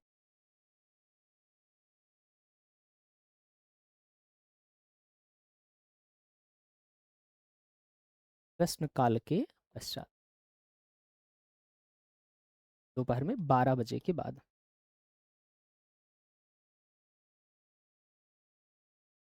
है ना? चलिए, तो यहाँ पर ऑप्शन डी सही होगा। अगले क्वेश्चन को देखते हैं। क्वेश्चन नंबर 39, कटौती प्रस्ताव किससे संबंधित है? निम्न में से कौन सा प्रस्ताव जो है कटौती प्रस्ताव से संबंधित है ना? चलिए, ऑप्शन ए है संविधान संशोधन प्रस्ताव, ऑप्शन बी है बजट में, ऑप्शन सी है अविश्वास प्रस्ताव और ऑप्शन डी है स्थगन प्रस्ताव, है ना? तो इसमें से आपको बताना है कि कटौती प्रस्ताव, कटौती करने की बात किसमें की जाती है? बजट में, है ना? जब वित्त मंत्री अ, बजट प्रस्तुत करते हैं तो उसमें जो है मुख्य रूप से कटौती प्रस्ताव की बात की गई है ना? इसके अंतर्गत जो नीतिगत कटौती है ना? और जो सांकेतिक कटौती है, मितव्ययी कटौती, है ना? विशिष्ट राशि की जो बात की जाती है, उसकी बात की गई, है ना? तो ये आपको ध्यान में रखना है। और संविधान संशोधन, अविश्वास और स्थगन प्रस्ताव से संबंधित जो है कटौती प्रस्ताव नहीं। चलिए आगे देखते हैं। गिलोटिन शब्द का प्रयोग संसद में कब किया जाता है ना? गिलोटिन शब्द का प्रयोग कब किया जाता है? Question number 40। बहस को समाप्त करने के लिए, बजट की मांगों पर मतदान के लिए, ऑप्शन सी है विधेयक को पारित करने के लिए और ऑप्शन डी है अध्यक्ष को हटाने के लिए, है ना? तो ये आपको ध्यान में रखना है कि गिलोटिन शब्द का तात्पर्य ये होता है कि मुख्य रूप से जो किसी भी विषय पर, है ना, चर्चा विचार विमर्श किए बिना, है ना, मुख्य रूप से डायरेक्ट, है ना, वोट के लिए रख देना, है ना? ये प्रमुखता जो है बजट से संबंधित प्रावधान के लिए भारत में प्रयोग किया जाता है। ये जो है फ्रांस ये जो है उससे लिया गया है ना? चलिए, तो यहाँ पर ऑप्शन बी सही होगा। अगले प्रश्न पर आगे बढ़ते हैं हम लोग। राज्यसभा के लिए अधिकतम कितने सदस्यों को राष्ट्रपति मनोनीत करता है? कुछ सदस्यों की बात की गई है, उन्हें जो है राष्ट्रपति के द्वारा मनोनीत किया जाता है ना? कितने सदस्य होते हैं? 12 सदस्य, है ना? और किस कहाँ पर इसकी चर्चा की गई है? अनुच्छेद 80 एक ए के अंतर्गत क्या कहा गया है कि राष्ट्रपति विज्ञान, है ना, साहित्य, कला और समाज सेवा,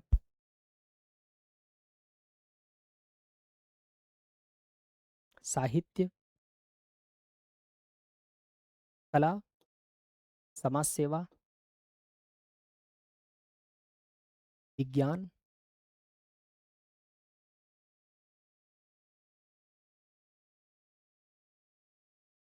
इनसे संबंधित जो क्षेत्र हैं उनसे जुड़े हुए लोगों को, है ना? तो ये आपको ध्यान में रखना है कि मुख्य रूप से 4 क्षेत्र के लोगों को, 4 प्रकार के क्षेत्र से जुड़े हुए लोगों को इसमें शामिल किया गया।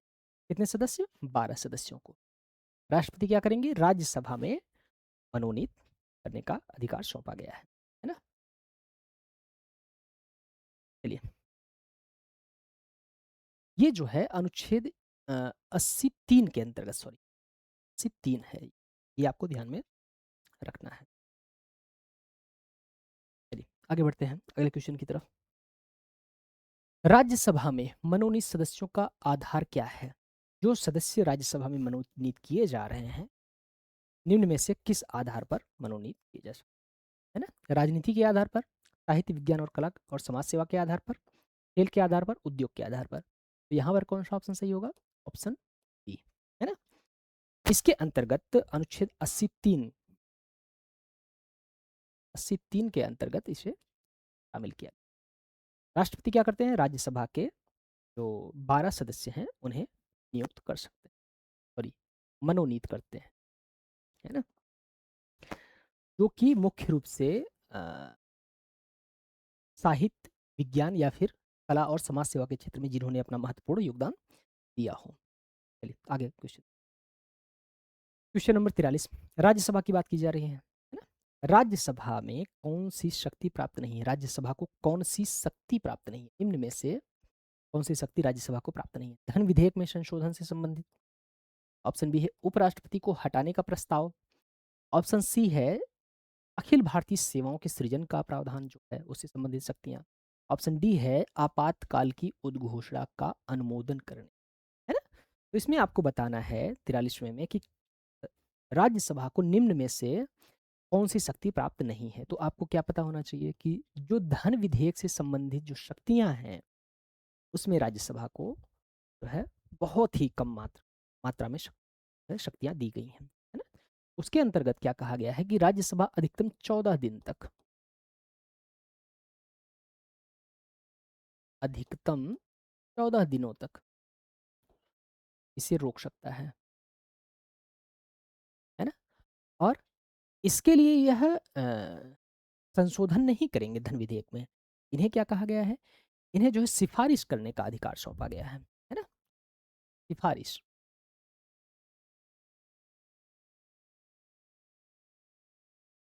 तो ये आपको ध्यान में रखना है। अच्छा, उपराष्ट्रपति को हटाने का प्रस्ताव जो है, जाहिर सी बात है, इसे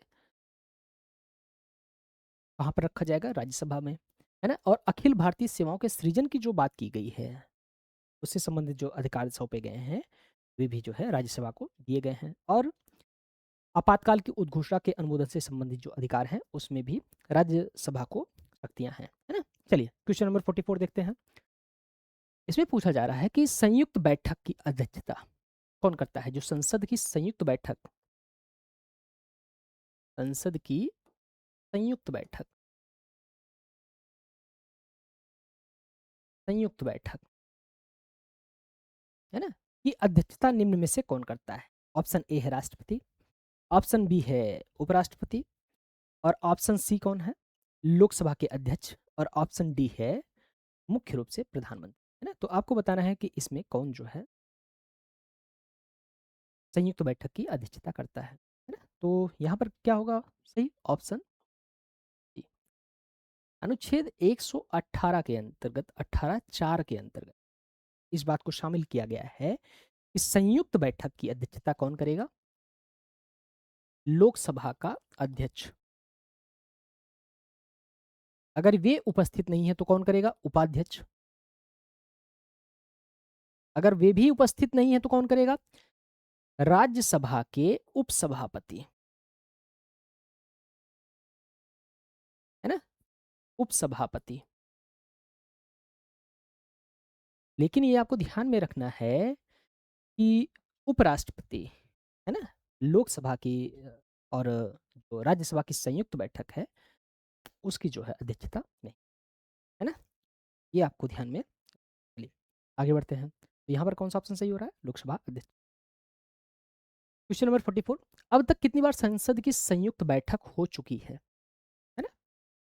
44वें में, सॉरी 45वें क्वेश्चन में आपको बताना है कि अब तक कितनी बार मुख्य रूप से लोकसभा एवं राज्यसभा की संयुक्त बैठक हो चुकी है। ऑप्शन ए है 2 बार, ऑप्शन बी है 3, ऑप्शन सी है 4 बार, और ऑप्शन डी है 5 बार, है ना? तो आपको बताना है।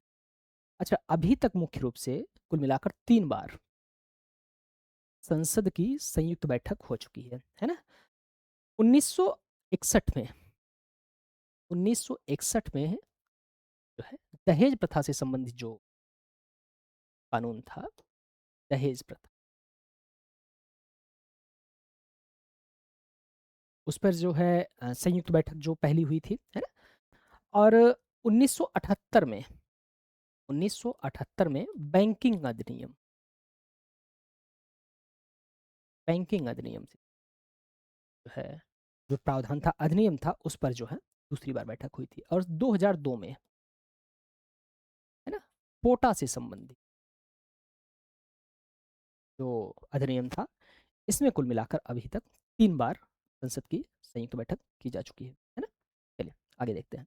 धन विधेयक की परिभाषा किस अनुच्छेद में शामिल किया गया है ना? क्वेश्चन नंबर 46, इसमें पूछा जा रहा है कि निम्न में से किस अनुच्छेद के अंतर्गत धन विधेयक को परिभाषित किया गया है? ऑप्शन ए है अनुच्छेद 109 के अंतर्गत, ऑप्शन बी है अनुच्छेद 110, ऑप्शन सी है अनुच्छेद 111, और ऑप्शन डी है अनुच्छेद 112 के अंतर्गत, है ना? तो इसमें आपको बताना है कि धन विधेयक की परिभाषा कहाँ पे शामिल, कहाँ पर? अनुच्छेद 110 के अंतर्गत क्या शामिल किया गया है? अनुच्छेद 110 में जो है धन विधेयक को परिभाषित करने का जो कार्य है, उसकी बात की गई है, और उससे संबंधित जो प्रावधान है ना? और इसके अंतर्गत इस बात को शामिल किया गया है कि धन विधेयक है कि नहीं है, वह कौन निर्धारित करता है?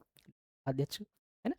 109 के अंतर्गत क्या है कि धन विधेयक की प्रक्रिया, है ना, प्रक्रिया की बात की जाती है। धन विधेयक के संबंध में विशेष प्रक्रिया अपनाई जाएगी। यह कहाँ पर चर्चा किया गया है? अनुच्छेद 100 और 111 में जो है राष्ट्रपति की स्वीकृति की बात की गई है ना? स्वीकृति।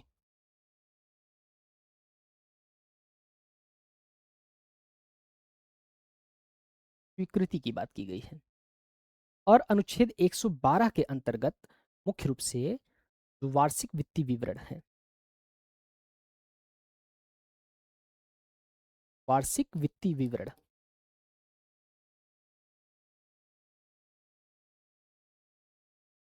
है ना, बजट जिसे आप कहते हैं, ये शामिल किया गया है। तो यहाँ पर कौन सा ऑप्शन सही हो रहा है? ऑप्शन ई, है ना। चलिए क्वेश्चन नंबर 47 पर लेते हैं। थोड़ा सा पानी पी लिया जाए, है ना, फिर आगे हम लोग कंटिन्यू करते हैं। आप लोग लगे रहिए लगातार, है ना।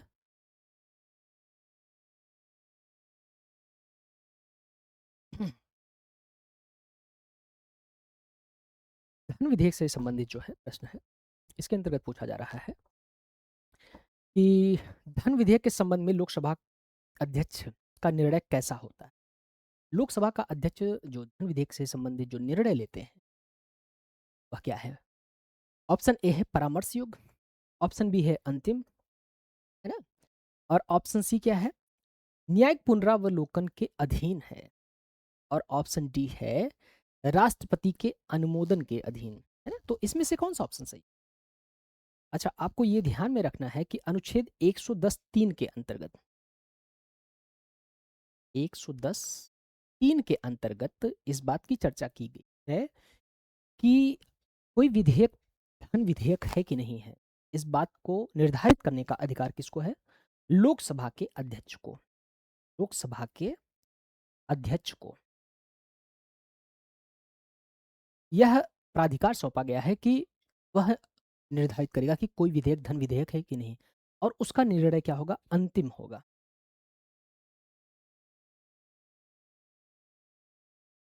तो इस आधार पर यहाँ पर कौन सा ऑप्शन सही हो रहा है ना? उस वह परामर्श नहीं करता है, परामर्श योग्य नहीं है, न्यायिक पुनरावलोकन के भी अधीन नहीं है, राष्ट्रपति के अनुमोदन की बात नहीं की गई है, बल्कि जो है राष्ट्रपति की पहले जो है सहमति से प्रस्तुत किया जाए। चलिए आगे देखते हैं, अगले क्वेश्चन की तरफ हम लोग आगे बढ़ते हैं। क्वेश्चन नंबर 48, विनियोग विधेयक की बात की जा रही है। विनियोग विधेयक किसके बिना राज्यसभा में प्रस्तुत नहीं किया जा सकता है ना। तो चलिए बताइएगा।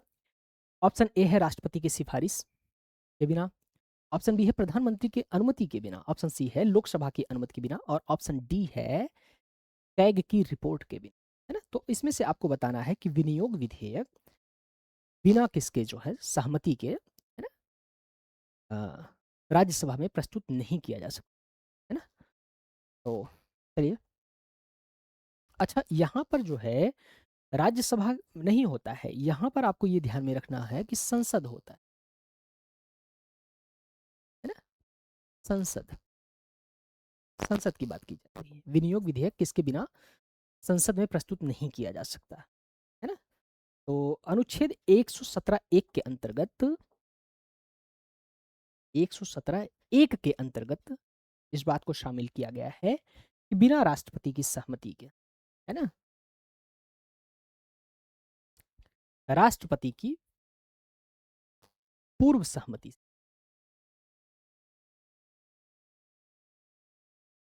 है ना, पूर्व सहमति की। तो यहाँ पर क्या है? ऑप्शन ए सही होगा, है ना। चलिए आगे हम लोग बढ़ते हैं, अगला क्वेश्चन, क्वेश्चन नंबर 49 लेते हैं। अनु जो लेखानुदान होता है उसकी बात की जा रही है, किस अनुच्छेद के तहत पारित किया जाता है ना। लेखानुदान की बात की जा रही है कि लेखानुदान किस अनुच्छेद के तहत पारित किया जाता है ना। ऑप्शन ए है 112, ऑप्शन बी है 113, ऑप्शन सी है 114, और ऑप्शन डी है अनुच्छेद 116, है ना।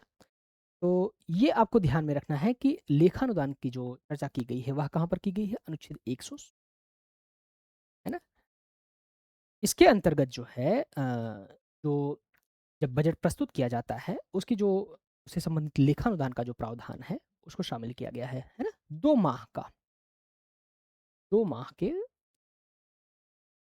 खर्च के लिए, है ना। क्योंकि बजट को पारित होने में थोड़ा-सा समय लग जाता है, विलंब हो जाता है। तो ये आपको ध्यान में रखना है। तो यहाँ पर कौन-सा ऑप्शन सही होगा? ऑप्शन डी, है ना? चलिए। अच्छा जो भारतीय यदि परिप्रेक्ष्य में बात करें, अभी वर्तमान समय में जैसे बजट की चर्चा हो रही है, अक्सर करके जीडीपी आप लोगों ने सुना होगा, है ना? कई बार तो मज़ा तब आता है जब आप पढ़े लिखे हों और समझदार भी हों। कोई आपसे प्रश्न पूछे कि और आप तैयारी भी कर रहे हों, जब आपसे कोई प्रश्न पूछे कि फला सरकार ने जीडीपी का बेड़ा गर्क कर दिया, है ना? ढिमकाना सरकार ने। और सबसे मज़े की बात ये है कि कोई जब देखिए सरकार का विरोध करना, दल का विरोध करना, पार्टी का विरोध करना, राजनीति का विरोध करना, ये सब समझ में आता है। देश का विरोध नहीं करना चाहिए किसी व्यक्ति को, है ना? सरकार जो है या फिर राजनीतिक दल जो है वे बदलते रहते हैं, है ना? लेकिन कभी-कभी क्या होता है कि कई लोग उसे व्यक्तिगत रूप में ले लेते हैं, है ना? अभी 1-2 दिन पहले ही हम लोग जो है ऐसे मार्केट में थे तो एक लोग से चर्चा होने लगी। तो उन्होंने प्रश्न पूछ लिया कि जो है थोड़ा-सा उनसे उनकी बातों से लगा कि सरकार क्या वो मतलब वर्तमान में जो राजनीतिक दल सत्ता में है, उसके जो है खिलाफ हैं। क्योंकि देखिए राजनीतिक दल के से आप समर्थित हो सकते हैं या फिर आप उससे जो है असमर्थित हो सकते हैं, है ना? उसमें कोई बड़ी बात नहीं है। लेकिन उन्होंने पूछ लिया कि ये बताइए जीडीपी कहाँ पे है आपको पता है? तो मित्र ने जो है साथ में थे उन्होंने बोल दिया कि वो तो पता है कि हाँ जीडीपी कहाँ पे है, अच्छा आप ये बताइए जीडीपी का फुल फॉर्म। तो उन्होंने कहा हाँ वो भी पता है। उन्होंने पूछ लिया कि जीडीपी होती कितने प्रकार की है ना? वहाँ पे कम से कम 20-25 लोग थे और सब लोग जो है ठहाके मार के उस बच्चे पर जो है हँस लिए कि अब तो भाई फँस गए। और उन्होंने पूछा कि हाँ जो है जीडीपी की जो बात कर रहे हैं आप, वह किस बेस पर जो है मापी जाती है? सिर्फ़ ये जान लेना है ना, ये तो बहुत नॉर्मल प्रश्न है कि जीडीपी का फुल फॉर्म क्या होगा? ग्रॉस डोमेस्टिक प्रोडक्शन, है ना? सकल घरेलू उत्पाद। तो उससे काम नहीं चलेगा। देखिए आप लोग पढ़ रहे हैं, आप लोग कोशिश कीजिए कि मेहनत कीजिए। देखिए कई बार सरकार की जो कार्यप्रणाली है, सिस्टम है, उसके शिकार होते हैं बच्चे और उससे जो है भविष्य प्रभावित होता है, इस बात को हम लोग समझ रहे हैं, ऐसा नहीं है। और जहाँ तक कोशिश किया जाता है कि शिक्षकगण लोग जो है ऑनेस्टली बच्चों के साथ में खड़े रहें, जहाँ पर भी पॉसिबल हो। एग्ज़ाम यदि फेल हो रहा है या फिर न आप कह सकते हैं निरस्त किया जा रहा है या फिर पारदर्शी तरीके से नहीं हो रहा है, उसमें जो है शिक्षकों की को महत्वपूर्ण तरीके से जो है आगे आकर बच्चों के साथ में खड़े रहने की आवश्यकता है ना? चलिए आगे बढ़ते हैं। आप लोग लगे रहिए, क्वेश्चन नंबर 50 को लेते हैं हम लोग। थोड़ी-सी चर्चा भी होनी आवश्यक है ना? राजनीतिक विषयों पर। चलिए, संसद की लोक लेखा समिति में कुल कितने सदस्य होते हैं? संसद की लोक लेखा समिति की चर्चा की जा रही है। ऑप्शन ए है 15 सदस्य, ऑप्शन बी है 22 सदस्य, ऑप्शन सी है 30 सदस्य, ऑप्शन डी है 45 सदस्य। तो आपको बताना है कि लोक लेखा समिति में कितने सदस्य होते हैं, है ना? ये आपको पता होना चाहिए लोक लेखा समिति में कुल मिलाकर 22 सदस्य होते हैं, है ना? जिसमें मुख्य रूप से लोकसभा से कितने सदस्य होते हैं? लोकसभा से 15 सदस्य, सॉरी यहाँ पर बोल रहे हैं 15 और लिख रहे हैं 12। देख रहे हैं आप लोग गर्मी का जो माहौल है। और राज्यसभा से कितने सदस्य होते हैं? 7 सदस्य, है ना? तो लोकसभा में सॉरी लोक लेखा समिति में कुल कितने सदस्य होते हैं? 22 सदस्य। चलिए आगे बढ़ते हैं क्वेश्चन नंबर 91 की तरफ। इसमें पूछा जा रहा है कि लोक लेखा समिति का अध्यक्ष किस दल से होता है ना? जो सत्तारूढ़ पार्टी है उससे, विपक्षी दल या फिर निर्दलीय से या फिर कोई नियम नहीं है, ऐसा कोई विशेष प्रावधान नहीं है ना? तो आपको बताना है कि लोक लेखा समिति का दल जो है किस दल से होता है। तो विपक्षी दल से ये जो है मुख्य रूप से इस बात को शामिल किया गया है। कब से ये परंपरा रही है, कोई वो नहीं है। 1967 से परंपरा है ना? परंपरा के रूप में जो है यह चली आ रही थी, है ना? कि वित्तीय नियंत्रण को प्रभावशाली तरीके से लागू करने के लिए सरकार पर वित्तीय नियंत्रण को प्रभावी रूप से लागू करने के लिए प्रभावी रूप से लागू करने के लिए क्या किया जाता है? लोक लेखा समिति की बात की गई है ना? उसका जो अध्यक्ष होता है कौन होगा? सदैव विपक्ष दल से लिया जाता है ना? ये आपको ध्यान में रखना है। चलिए आगे बढ़ते हैं अगले क्वेश्चन की तरफ। क्वेश्चन नंबर 52 में प्रकलन समिति की बात की जा रही है। प्रकलन समिति के सभी सदस्य किस सदन से होते हैं, है ना? ऑप्शन ए है राज्यसभा से, ऑप्शन बी है लोकसभा से, और ऑप्शन सी है दोनों सदनों से, ऑप्शन डी है राष्ट्रपति द्वारा, है ना? तो आपको ये बताना है प्रकलन समिति के सदस्य किससे लिए जाते हैं, है ना? तो प्रकलन समिति के सदस्य जो है मुख्य रूप से लोकसभा से लिए जाते हैं। इसमें कितने सदस्य होते हैं? 30 सदस्य। ये सभी सदस्य जो है लोकसभा से ही लिए जाते हैं, है ना? तो ये आपको ध्यान में रखना है। राज्यसभा का कोई भी सदस्य इसमें शामिल नहीं होता है ना? और इसे एक और नाम से जाना जाता है, क्या? सतत मितव्ययिता समिति। सतत मितव्ययिता समिति।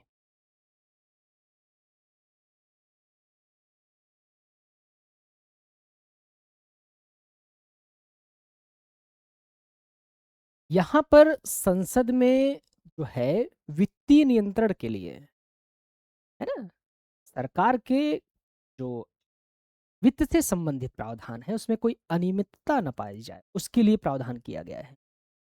और हम और आप आम व्यक्ति जो है रोड पर खड़े होकर, है ना, चौराहे पर टपरी पर खड़े होकर हम और आप बताएंगे कि हाँ बजट कहाँ पर पहुंच गया है, सरकार ने क्या किया है। जबकि विपक्ष में बैठा जो व्यक्ति है, इसे संसद के अंतर्गत जो है वैधानिक और संवैधानिक जो प्राधिकार सौंपे गए हैं उसका उत्तरदायित्व है, उसका कर्तव्य है, और वो आवाज नहीं उठा रहे हैं, है ना? तो ये चीजें जो है ध्यान में रखने की आवश्यकता है। चलिए क्वेश्चन नंबर 53 पे देखते हैं।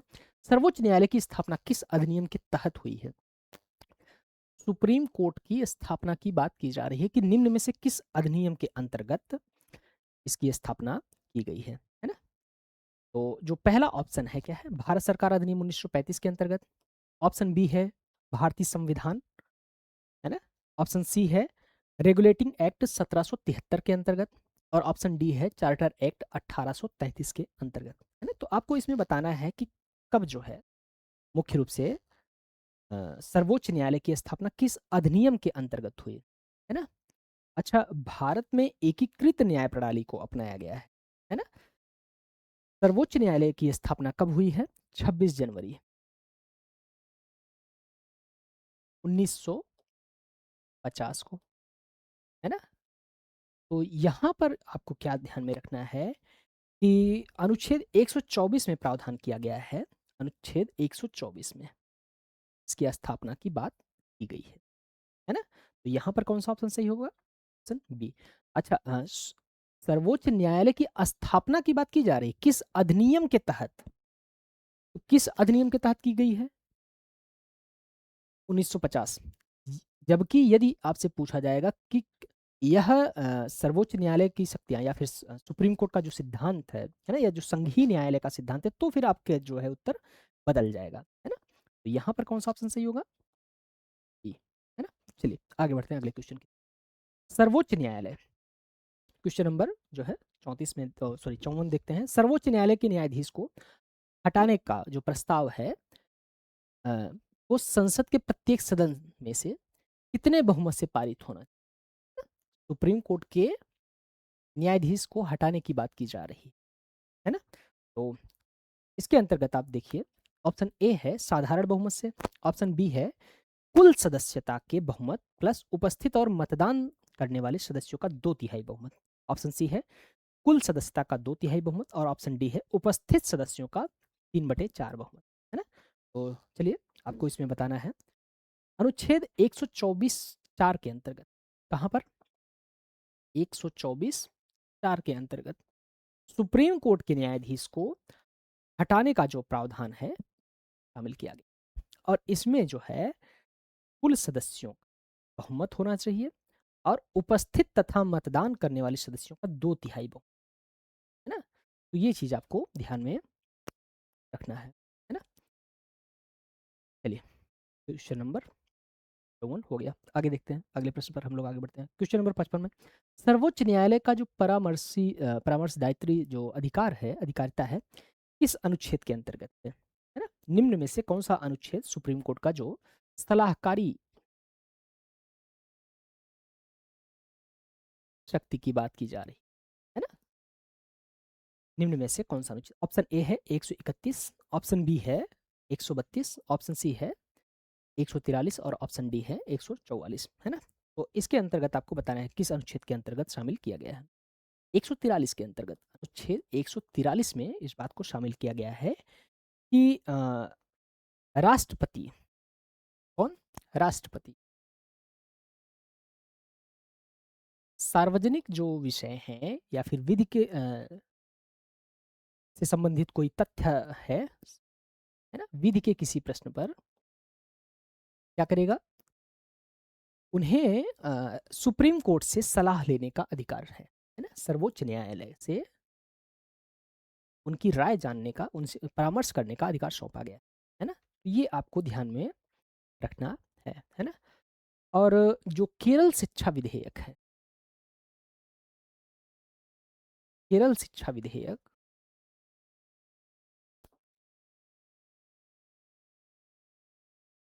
है ना 1958 के तहत, इससे संबंधित जो पहला मामला था उसमें जो है पहली बार परामर्श जो है लिया गया है ना? चलिए आगे बढ़ते हैं। तो यहाँ पर कौन सा ऑप्शन सही है? ऑप्शन सही है ना? आगे देखते हैं अगले क्वेश्चन की तरफ। क्वेश्चन नंबर 55, सॉरी 55 हो गया है, 56। अनुच्छेद 143 के तहत, अनुच्छेद 143 के तहत राष्ट्रपति द्वारा मांगे गए परामर्श को मानना सर्वोच्च न्यायालय के लिए कैसा है ना? अनुच्छेद 143 के तहत राष्ट्रपति द्वारा मांगे गए, सॉरी, कोई जब सलाह या फिर परामर्श मांगा जाता है राष्ट्रपति के द्वारा सुप्रीम कोर्ट से, तो उसकी बात की जा रही है। सर्वोच्च न्यायालय के लिए क्या है? क्या बाध्यकारी है, क्या बाध्यकारी नहीं है, या फिर आंशिक रूप से बाध्यकारी है, या फिर संसद की अनुमति से बाध्यकारी है? निम्न में से कौन सा ऑप्शन सही होगा, है ना? तो ये चीज आपको ध्यान में रखना है कि 143 के अंतर्गत यदि राष्ट्रपति जो है सुप्रीम कोर्ट से कोई सलाह मांगते हैं तो 143 एक के अंतर्गत बाध्यकारी नहीं होता, है ना? ये आपको ध्यान में रखना है। चलिए, ऐसा नहीं कि वो उस मामले पर अपनी सलाह या फिर जो परामर्श है वे सौंपे, है ना? ये आपको ध्यान में रखना है ना? चलिए आगे बढ़ते हैं क्वेश्चन नंबर 57 की तरफ। न्यायिक पुनरावलोकन की शक्ति जो है सर्वोच्च न्यायालय को किस अनुच्छेद से प्राप्त होती है ना? निम्न में से किस अनुच्छेद के अंतर्गत सर्वोच्च न्यायालय को न्यायिक पुनरावलोकन की शक्ति का प्रावधान किया गया है? अनुच्छेद 13 के अंतर्गत, अनुच्छेद 32 के अंतर्गत, अनुच्छेद 131 के अंतर्गत, और ए और बी दोनों की बात की जाए। अच्छा, अनुच्छेद 13 क्या कहता है? अनुच्छेद 13 जो है इस बात की चर्चा करता है कि मुख्य रूप से जो सुप्रीम कोर्ट है वह विधायिका एवं कार्यपालिका के द्वारा मूल अधिकारों के उल्लंघन पर, है ना, या फिर उसके अतिक्रमण पर जो है कोई विधि की बात की जाती है ना? तो अनुच्छेद 13 भी इससे संबंधित है, और अनुच्छेद 32 के भी तहत जो है, अनुच्छेद 32 के अंतर्गत क्या कहा गया है? अनुच्छेद 32 के अंतर्गत सर्वोच्च न्यायालय को मुख्य रूप से जो शक्तियां हैं, है ना, जो रिट संबंधी प्राधिकार सौंपे गए हैं उसे शामिल किया गया है। रिटों के जारी करने, रिटों को जारी करना, है ना? तो यहाँ पर आपको ये ध्यान में रखना है न्यायिक पुनरावलोकन की शक्ति जो इसके अंतर्गत है अनुच्छेद 13 के अंतर्गत, है ना? चलिए, अनुच्छेद 32 के अंतर्गत क्या है? रिट जारी करना। चलिए आगे बढ़ते हैं क्वेश्चन नंबर 58 में। उच्च न्यायालय की स्थापना किस अनुच्छेद के तहत होती है? निम्न में से कौन सा अनुच्छेद उच्च न्यायालय की स्थापना से संबंधित है? हाई कोर्ट की बात की जाए, सुप्रीम कोर्ट की बात नहीं की जा रही है, हाई कोर्ट की बात की जा रही है। पहला जो ऑप्शन है उसके अंतर्गत पूछा जा रहा है 214, ऑप्शन बी है 216, ऑप्शन सी है 217, और ऑप्शन डी है 231, है ना? तो किस अनुच्छेद के अंतर्गत? 214 के, अनुच्छेद 214 के अंतर्गत क्या प्रावधान किया गया है? इसके अंतर्गत यह बात की गई है कि प्रत्येक राज्य का जो है ना, अपना एक उच्च न्यायालय हो, है ना? और जो है वर्तमान में जो उच्च न्यायालयों की संख्या है वह कितनी है? वर्तमान में 25 हैं, है ना? 25 ऐसे उच्च न्यायालय हैं जो कि मुख्य रूप से राज्यों के प्राधिकार है या फिर अधिकारिता है उसकी बात की गई है ना? चलिए, अच्छा 216 के अंतर्गत किस बात को शामिल किया गया है? 216 के अंतर्गत मुख्य रूप से उच्च न्यायालय के गठन की बात की गई है ना? जबकि स्थापना की बात हो रही है ना? गठन का तात्पर्य ये है कि कितने उसमें जो है न्यायाधीश होंगे, और जो 217 है उसमें न्यायाधीशों की नियुक्ति की बात की गई है। न्यायाधीशों की नियुक्ति की बात, है ना? इसे शामिल किया गया है। चलिए आगे बढ़ते हैं अगले प्रश्न पर। 59, उच्च न्यायालय के न्यायाधीशों की नियुक्ति में किससे परामर्श आवश्यक होता है ना? हाई कोर्ट के जो न्यायाधीश होते हैं उनकी नियुक्ति करते समय निम्न में से किससे जो है परामर्श लिया जाता है ना? तो इसके अंतर्गत राज्य के राज्यपाल से क्या सलाह ली जाती है, परामर्श लिया जाता है? भारत के मुख्य न्यायाधीश से, उच्च न्यायालय के मुख्य न्यायाधीश से जिस राज्य के मतलब हाई कोर्ट में नियुक्ति की जा रही है, या उनसे भी जो है परामर्श लिया जाता है, या फिर उपरोक्त सभी, है ना? तो यहाँ पर आप ध्यान देंगे कि उपरोक्त सभी जो है ना? क्योंकि जब किसी उच्च न्यायालय में उच्च न्यायालय के न्यायाधीश की नियुक्ति की जाती है, तो उसमें जो है जो भारत के मुख्य न्यायाधीश हैं उनका परामर्श तो महत्वपूर्ण है ना? लेकिन कोलेजियम प्रणाली के अंतर्गत जो है वे अपने कुछ न्यायाधीशों की, है ना? 2 न्यायाधीशों की जो गठित उससे संबंधित जो कोलेजियम प्रणाली है उसकी बात की जाती है, और राज्य के राज्यपाल से भी परामर्श किया जाता है। लेकिन यदि किसी राज्य के उच्च न्यायालय के मुख्य न्यायाधीश के अतिरिक्त की बात हो रही है, तो उस समय उस राज्य के हाई कोर्ट के जो मुख्य न्यायाधीश हैं, है ना? उन्हें भी जो है उनसे भी परामर्श किया जाता है ना? चलिए अगले क्वेश्चन की नेक्स्ट, कोलेजियम प्रणाली की बात की जा रही है कि कोलेजियम प्रणाली की जो शुरुआत है ना? उसकी बात किस वाद से हुई? काफ़ी ये जो है बहुत ही ज़्यादा विवाद का विषय रहा है ना? जटिल विषय रहा है। कोलेजियम प्रणाली आप कह सकते हैं भारत में भारतीय न्यायपालिका के द्वारा स्वतः विकसित एक ऐसी प्रक्रिया है या फिर ऐसी परंपरा आप कह सकते हैं जो कि मतलब काफ़ी विवाद का विषय है ना? सुधार होना चाहिए इसमें फिलहाल, लेकिन अब नहीं हो रहा है तो क्या कीजिएगा। चलिए, ऑप्शन ए है प्रथम न्यायाधीशवाद 1981, ऑप्शन बी है द्वितीय न्यायाधीशवाद 1993, ऑप्शन सी है तृतीय न्यायाधीशवाद 1998 में, और ऑप्शन डी है एनजेएससी वाद 2015 की बात की है। तो इसमें आपको बताना है कि कौन सा ऑप्शन सही होगा। ऑप्शन बी यहाँ पर सही होगा, क्योंकि जो पहला न्यायाधीशवाद था उसके अंतर्गत जो है जो परामर्श से संबंधित विषय था उस पर जो है अ, मुख्य न्यायाधीश जो है उनकी सलाह को बाध्यकारिता के रूप में नहीं वो किया गया था, है ना? तो जो दूसरा न्यायाधीश मामला था 1993 के अंतर्गत, उसके अंतर्गत इस बात को शामिल किया गया कि मुख्य रूप से है, न्यायाधीश जो सीजेआई हैं, चीफ जस्टिस ऑफ इंडिया, वे जब राष्ट्रपति को न्यायाधीशों की नियुक्ति से संबंधित जो अपनी सलाह है वे देंगे, तो अपने वरिष्ठतम न्यायाधीशों से, सुप्रीम कोर्ट के वरिष्ठतम जो न्यायाधीश हैं उनसे सलाह मशवरा करेंगे, है ना? तो ये चीज़ आपको ध्यान में रखना है ना? चलिए आगे बढ़ते हैं क्वेश्चन नंबर 60 में।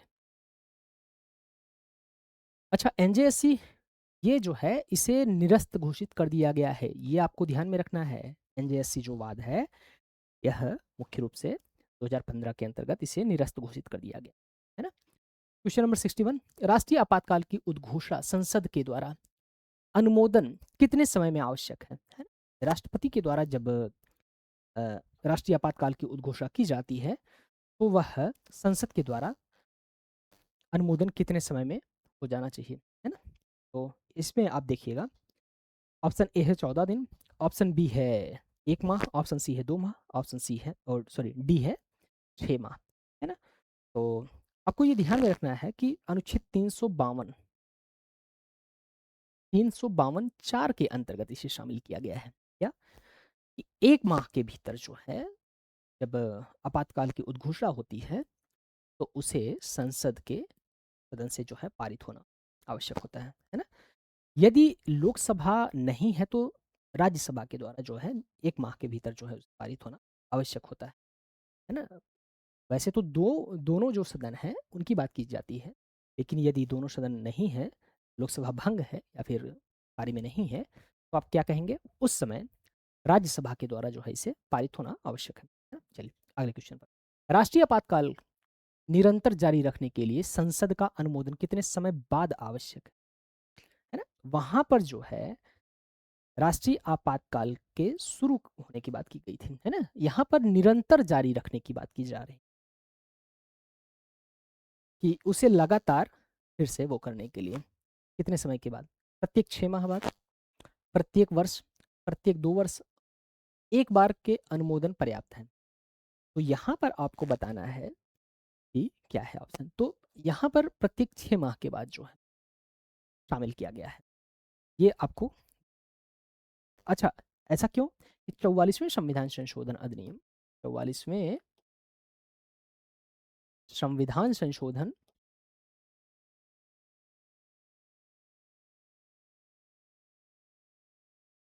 44वें संविधान संशोधन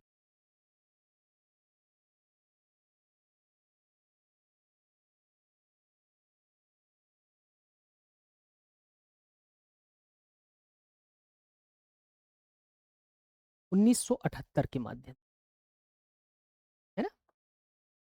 क्या शामिल किया गया है कि जो राष्ट्रीय आपातकाल को निरंतर जारी करने का जो प्रावधान है, वह पहले 2 माह था।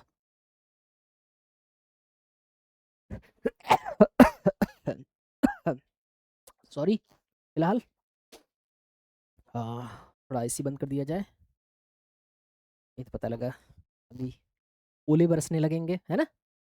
कुल्लू मनाली यहीं पे हो जाएगा। चलिए, तो अगले क्वेश्चन पर हम लोग आगे बढ़ते हैं। 63वां क्वेश्चन पूछ रहा है कि 44वें संविधान संशोधन अधिनियम 1978 के द्वारा राष्ट्रीय आपातकाल के संबंध में प्रावधान है, क्या परिवर्तन किया गया? है ना? 63वें क्वेश्चन में पूछ रहा है कि क्या परिवर्तन किया गया? पहला जो है, आंतरिक अशांति शब्द को सशस्त्र विद्रोह से बदला गया, तो कथन सही है ना?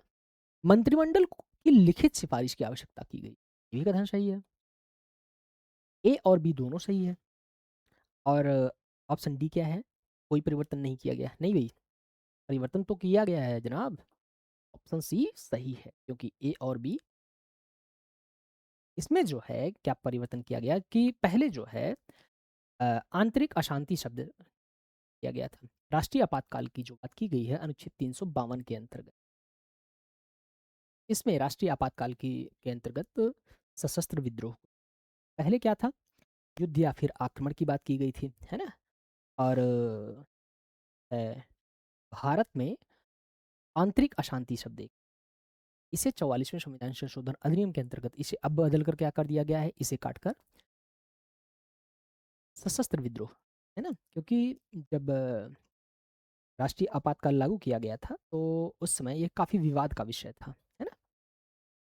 चलिए, और मंत्रिमंडल की लिखित सिफारिश भी आवश्यक है। नहीं तो पहले क्या था?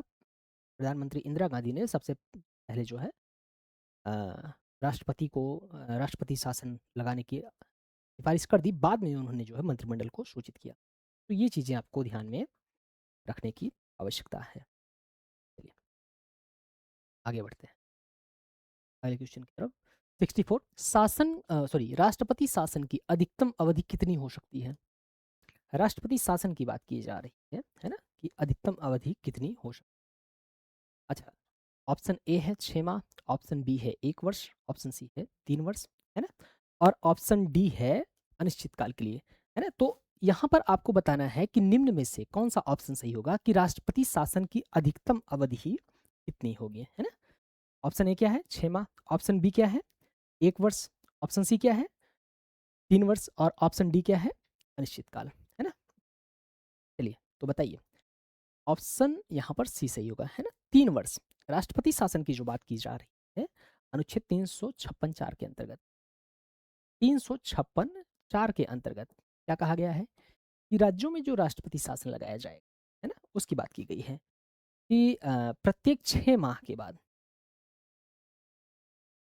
प्रत्येक 6 माह बाद, अगले 6 माह के लिए जो है इसे बढ़ाया जा सकता है ना? तो ये चीज़ आपको ध्यान में रखनी है ना? और यह जो है सॉरी 1 वर्ष के लिए बढ़ाया जा सकता है और इसके अंतर्गत अधिकतम 3 वर्ष जो है शामिल किया जा सकता है ना? चलिए अगले क्वेश्चन पर ध्यान देते हैं। 65 एसआर बोम्मईवाद की बात की जा रही है कि एसआर बोम्मईवाद 1994 में यह किससे संबंधित है ना? राष्ट्रीय आपातकाल, बी है राष्ट्रपति शासन से संबंधित और सी है वित्तीय आपातकाल से संबंधित और डी है मूल ढांचे से संबंधित, है ना? तो आपको बताना है कि एस आर बोम्मई केस जो 1994 में से संबंधित है वह किससे संबंधित है ना? अच्छा, ये जो है मुख्य रूप से राष्ट्रपति शासन की बात जो की गई है उससे संबंधित है। इसके अंतर्गत 1994 में सुप्रीम कोर्ट ने जो है निर्णय क्या दिया कि अनुच्छेद 356 का जो दुरुपयोग होता है ना, जो बार बार किसी राज्य की सरकार को भंग करके, है ना, तो उससे संबंधित प्रावधानों किया गया, है ना? तो ये आपको ध्यान में रखना है। चलिए आगे बढ़ते हैं अगले क्वेश्चन की तरफ। वित्तीय आपातकाल की जो घोषणा है उसके दौरान जो है इस मूल अधिकार को निलंबित किया जा सकता है। निम्न में से कौन सा मूल अधिकार वित्तीय आपातकाल की उद्घोषणा के संबंध में निलंबित किया जा सकता है? ऑप्शन ए क्या है? अनुच्छेद 14। ऑप्शन बी क्या है? अनुच्छेद 19। ऑप्शन सी क्या है? अनुच्छेद 21 और ऑप्शन डी है उपरोक्त में से कोई नहीं। तो आपको बताना है, सबसे पहले तो ये जानिए कि वित्तीय आपातकाल का जो प्रावधान है वह अनुच्छेद 360 के अंतर्गत जो है ये लगाया जाता है ना? भारत में एक भी बार अभी तक लागू नहीं किया गया है वित्तीय आपात। भगवान करे कि कभी लागू भी ना हो। अब ये मत कमेंट करके कहिएगा कि फला समय जो है वित्तीय आपात की स्थितियां उत्पन्न हुई थी या फिर ढिमकाना सरकार में जो है पक्का है लग जाएगा। भाई वो व्यक्तिगत वो है, फिलहाल आप कमेंट कर भी सकते हैं, कोई बाध्यता नहीं है, आपको स्वतंत्रता है अनुच्छेद 19 के तहत, है ना? अनुच्छेद देखिए 19 इसमें भी गजब की बात है शामिल किया। तो बताना है आपको कि वित्तीय आपातकाल की उद्घोषणा के दौरान किस मूल अधिकार को निलंबित नहीं किया जा सकता। तो यहाँ पर आपको ये पता होना चाहिए कि किसी भी मूल अधिकार को जो है वित्तीय आपातकाल में निलंबित नहीं किया जाता है ना? चलिए, जबकि अनुच्छेद 19 जो है जब राष्ट्रीय आपातकाल की उद्घोषणा तब जो है उन्हें निलंबित किया जाता है। अनुच्छेद 21 जो है कभी भी नहीं निलंबित किया जाएगा और अनुच्छेद 14 जो है इसके संबंध में राष्ट्रपति को प्राधिकार है। चलिए 66 देखते हैं क्वेश्चन। इसके अंतर्गत पूछा जा रहा है कि भारत में अब तक कितनी बार वित्तीय आपातकाल लगाया गया? अभी जस्ट चर्चा हुआ, एकदम तुरंत ताजा ताजा एकदम गरम गरम, है ना, भाप निकल रहा है अभी। तो क्या है यहाँ पर ऑप्शन? 0, है ना? 360 के अंतर्गत, अनुच्छेद 360 के अंतर्गत क्या होता है? वित्तीय आपातकाल की उद्घोषणा। अच्छा, एक बार ऐसा नहीं कि वित्तीय जो है संकट आया भी है 1991 में, क्या है?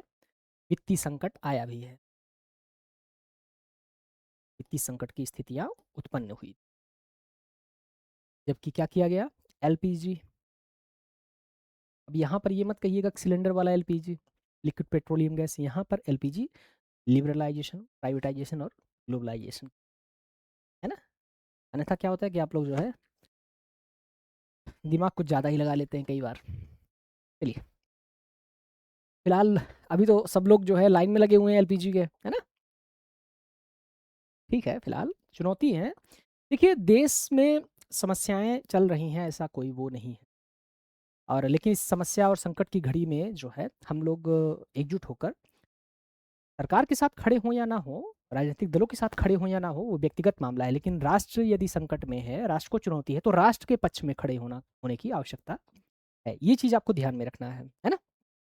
चलिए अगले क्वेश्चन की तरफ। भारत के जो राज्य क्षेत्र में जो सभी प्राधिकरणों पर सर्वोच्च न्यायालय के आदेश बाध्यकारी, आबद्ध कर का तात्पर्य होता है बाध्यकारी होंगे, यह किस अनुच्छेद में शामिल किया गया है ना। बाध्यकारिता है भारत के राज्य क्षेत्र में जो सभी प्राधिकरण है उन पर सर्वोच्च न्यायालय के जो निर्णय हैं उनके जो बाध्यकारिता से संबंधित जो प्रावधान है किस अनुच्छेद के अंतर्गत है। अनुच्छेद 141, बी में है 142, और सी में है अनुच्छेद 144, और डी में है अनुच्छेद 145, है ना। तो आपको इसमें बताना है यह किसके अंतर्गत शामिल किया गया है। अनुच्छेद 144 के अंतर्गत, अनुच्छेद 144 क्या कहता है कि भारत के जो राज्य क्षेत्र में सभी जो सिविल एवं न्यायिक जो कार्य होंगे, है ना, वे मुख्य रूप से सर्वोच्च न्यायालय की सहायता में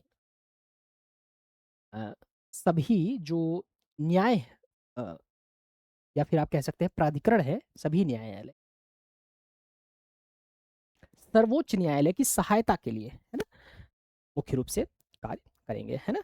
और इसलिए सभी न्यायालयों पर इन जो सुप्रीम कोर्ट के निर्णय है वे बाध्यकारी भी होंगे, है ना।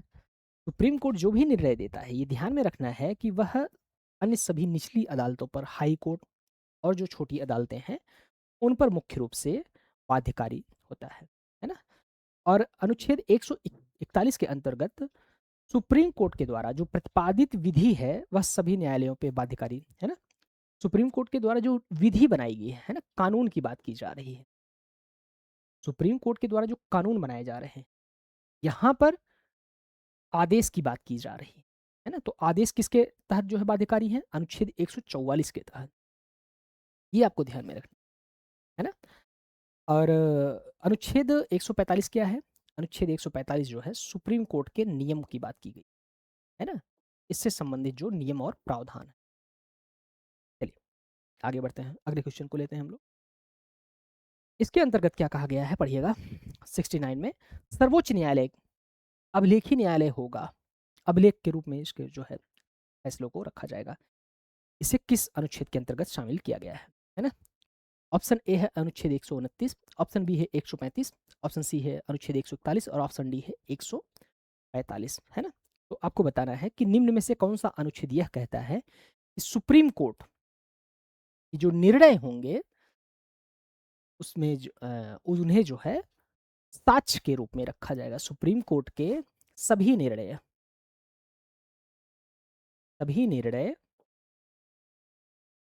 साक्ष्य के रूप में सुरक्षित रखे जाते हैं, है ना। अनुच्छेद 129 कहता है इस चर्चा कर, ये आपको ध्यान में रखना है ना। तो यहाँ पर कौन सा ऑप्शन सही हो रहा है, यहाँ पर ऑप्शन ए, है ना।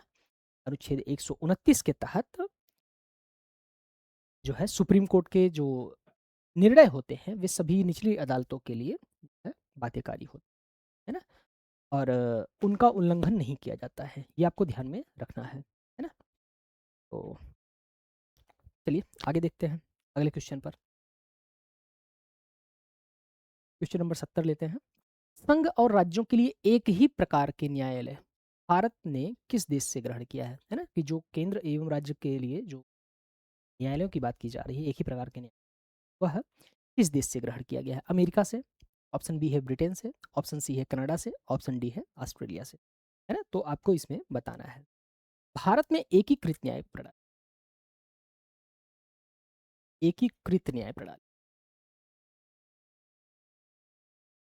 कहाँ से ली गई है, यह ली गई है ब्रिटेन से, है ना। ये आपको ध्यान में रखना है ना। अच्छा अमेरिका में क्या है, दोहरी प्रणाली है, और कनाडा में क्या है, कनाडा में अर्धसंघीय प्रणाली जो है हमने कहाँ से लिया है, कनाडा से लिया है, और ऑस्ट्रेलिया से जो है जो वहाँ पर संघीय न्यायालय की बात की गई है। तो ये आपको ध्यान में, ठीक है। चलिए आगे बढ़ते हैं अगले क्वेश्चन।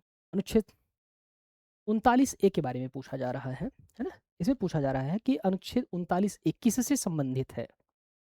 पहला ऑप्शन जो है जीविका के पर्याप्त साधन की बात की जा रही है, ऑप्शन बी है समान न्याय और निःशुल्क विधिक सहायता की बात की गई है ना?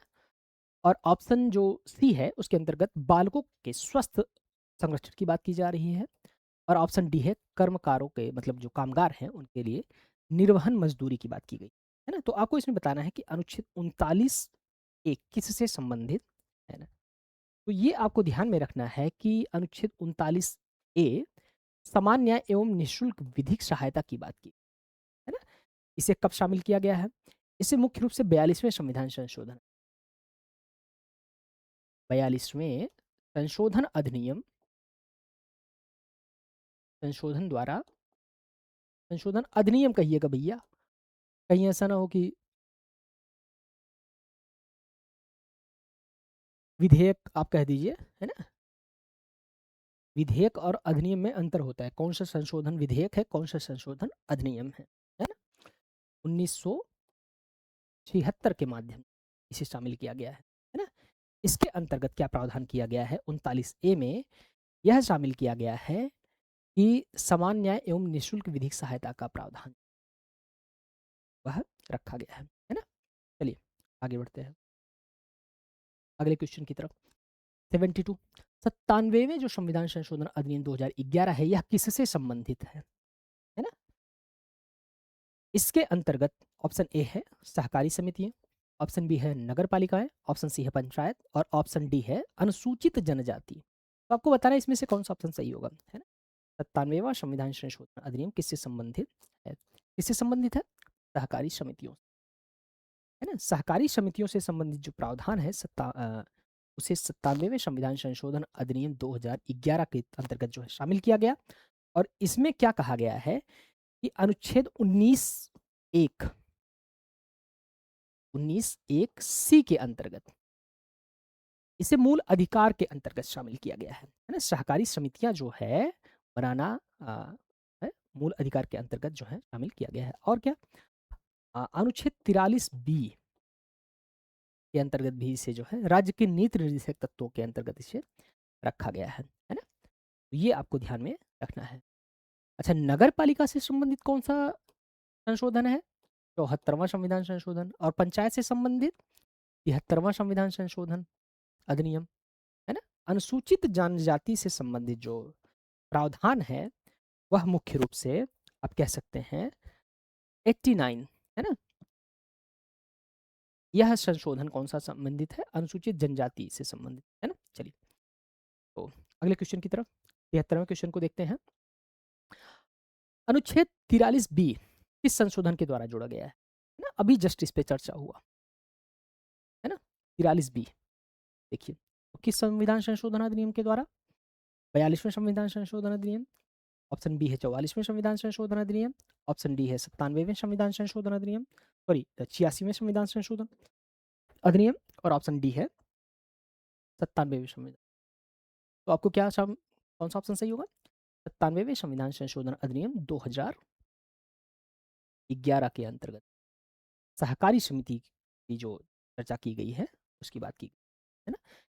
यह ईपीएसपी में भी शामिल किया गया है और मूल अधिकार के अंतर्गत अनुच्छेद 19(1) सी में भी, है ना? तो ये चीज आपको ध्यान में रखना है। चलिए अगले क्वेश्चन की तरफ बढ़ते हैं हम लोग। 74वां क्वेश्चन, पर्यावरण संरक्षण और संवर्धन किस अनुच्छेद में है ना? निम्न में से कौन सा अनुच्छेद जो है पर्यावरण के संरक्षण और संवर्धन की बात करता है? ऑप्शन ए है 48, ऑप्शन बी है 48 ए, है ना? ऑप्शन सी है 49 और ऑप्शन डी है 51 ए जी के अंतर्गत। तो आपको बताना है कि कौन सा अनुच्छेद इसमें पर्यावरण के संरक्षण और संवर्धन से संबंधित है ना? कौन सा अनुच्छेद? 48 ए। क्यों? क्योंकि 48 ए के अंतर्गत जो है क्या शामिल किया गया है? देश के जो पर्यावरण संरक्षण की बात की गई है ना? और इसमें वन्य जीव, है ना, नदी, इनके जो संरक्षण की बात की गई है ना? और ये आपको ध्यान में रखना है कि 42वें संविधान संशोधन अधिनियम 1976 के अंतर्गत इसे जो है मूल कर्तव्य के रूप में भी शामिल किया गया है ना? तो मूल कर्तव्य में भी इसे शामिल किया गया। चलिए आगे बढ़ते हैं। अच्छा, 48 में क्या है? 48 में कृषि एवं पशुपालन की बात की गई है। क्या? कृषि प्लस पशु, है ना? और 49 में क्या कहा गया है? 49 में मुख्य रूप से शामिल किया गया है स्मारकों के संरक्षण, है, स्मारकों के संरक्षण की बात की गई है।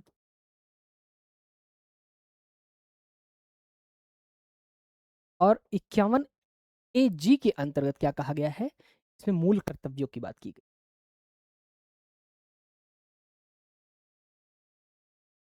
है ना? तो ये आपको ध्यान में रखना है। यहाँ पर कौन सा ऑप्शन सही हो रहा है? यहाँ पर ऑप्शन बी सही हो रहा है। चलिए आगे बढ़ते हैं। मूल कर्तव्य को किस देश के संविधान से लिया गया है? मूल कर्तव्य से संबंधित जो प्रावधान है भारतीय संविधान में, किस देश से प्रेरित होकर लिया गया है? ऑप्शन ए है अमेरिका से, ऑप्शन बी है पूर्व सोवियत संघ से, ऑप्शन सी है जापान से, ऑप्शन डी है फ्रांस से, है ना? तो आपको बताना है। तो मूल कर्तव्य का जो सिद्धांत है, हमने कहाँ से लिया है? सोवियत संघ से लिया, है ना? वो क्यों? वो ऐसा इसलिए क्योंकि जो साम्यवादी देश हैं या फिर समाजवादी देश आप कह सकते हैं, साम्यवादी देशों में अधिकार के साथ-साथ में कर्तव्यों को समान महत्व दिया गया है ना? देश के प्रति आपकी कुछ ड्यूटी भी है ना, कर्तव्य भी है, देश से आप जो है अधिकार प्राप्त करते हैं, तो देश के प्रति आपके कर्तव्य भी हैं, है ना? तो सोवियत संघ के से जो है यह प्रावधान लिया गया है। अच्छा, मूल कर्तव्य को शामिल कब किया गया? ये भी प्रश्न है ना? 42वें संविधान संशोधन अधिनियम, 42वें संशोधन अधिनियम,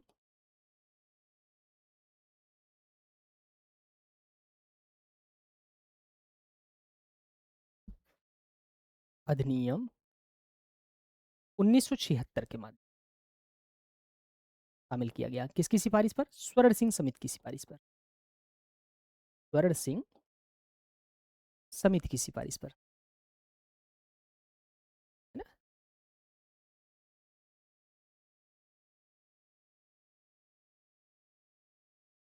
पहले जो है 10 मूल कर्तव्य थे। कितने? 10 मूल कर्तव्य। लेकिन वर्तमान में कितने हैं? 11 मूल कर्तव्य हैं। लास्ट में कौन-सा मूल कर्तव्य शामिल किया गया है? शिक्षा के जो अधिकार से संबंधित मूल कर्तव्य है, उसको शामिल किया। तो ये चीज़ें आपको ध्यान में रखनी है। अच्छा, इसे रखा कहाँ गया है? इसे जो है भाग 4 क में, भाग 4 क के अंतर्गत अनुच्छेद 51 ए में, है ना? तो ये चीज़ें आपको ध्यान में रखनी है ना? चलिए, चलिए तो फिर अब आज यहीं तक सिर्फ़ 75 के क्वेश्चन आज हो पाया है। चलिए, फिर मिलते हैं अगली क्लास में। और आप लोग जो है चैनल को सब्सक्राइब कीजिएगा और इस चैनल के माध्यम से आपको कुछ नई जानकारी हमेशा देने का प्रयास किया जाएगा, है ना? यद्यपि जो है कुछ कारणों से थोड़ा-सा वीडियोज़ अपलोड करने में थोड़ा-सा समय लग जाता है, विलंब लग जाता है ना? कमेंट करके बताइएगा कि आप लोगों की तैयारी कैसे चल रही है। चलिए, ओके, बहुत-बहुत धन्यवाद।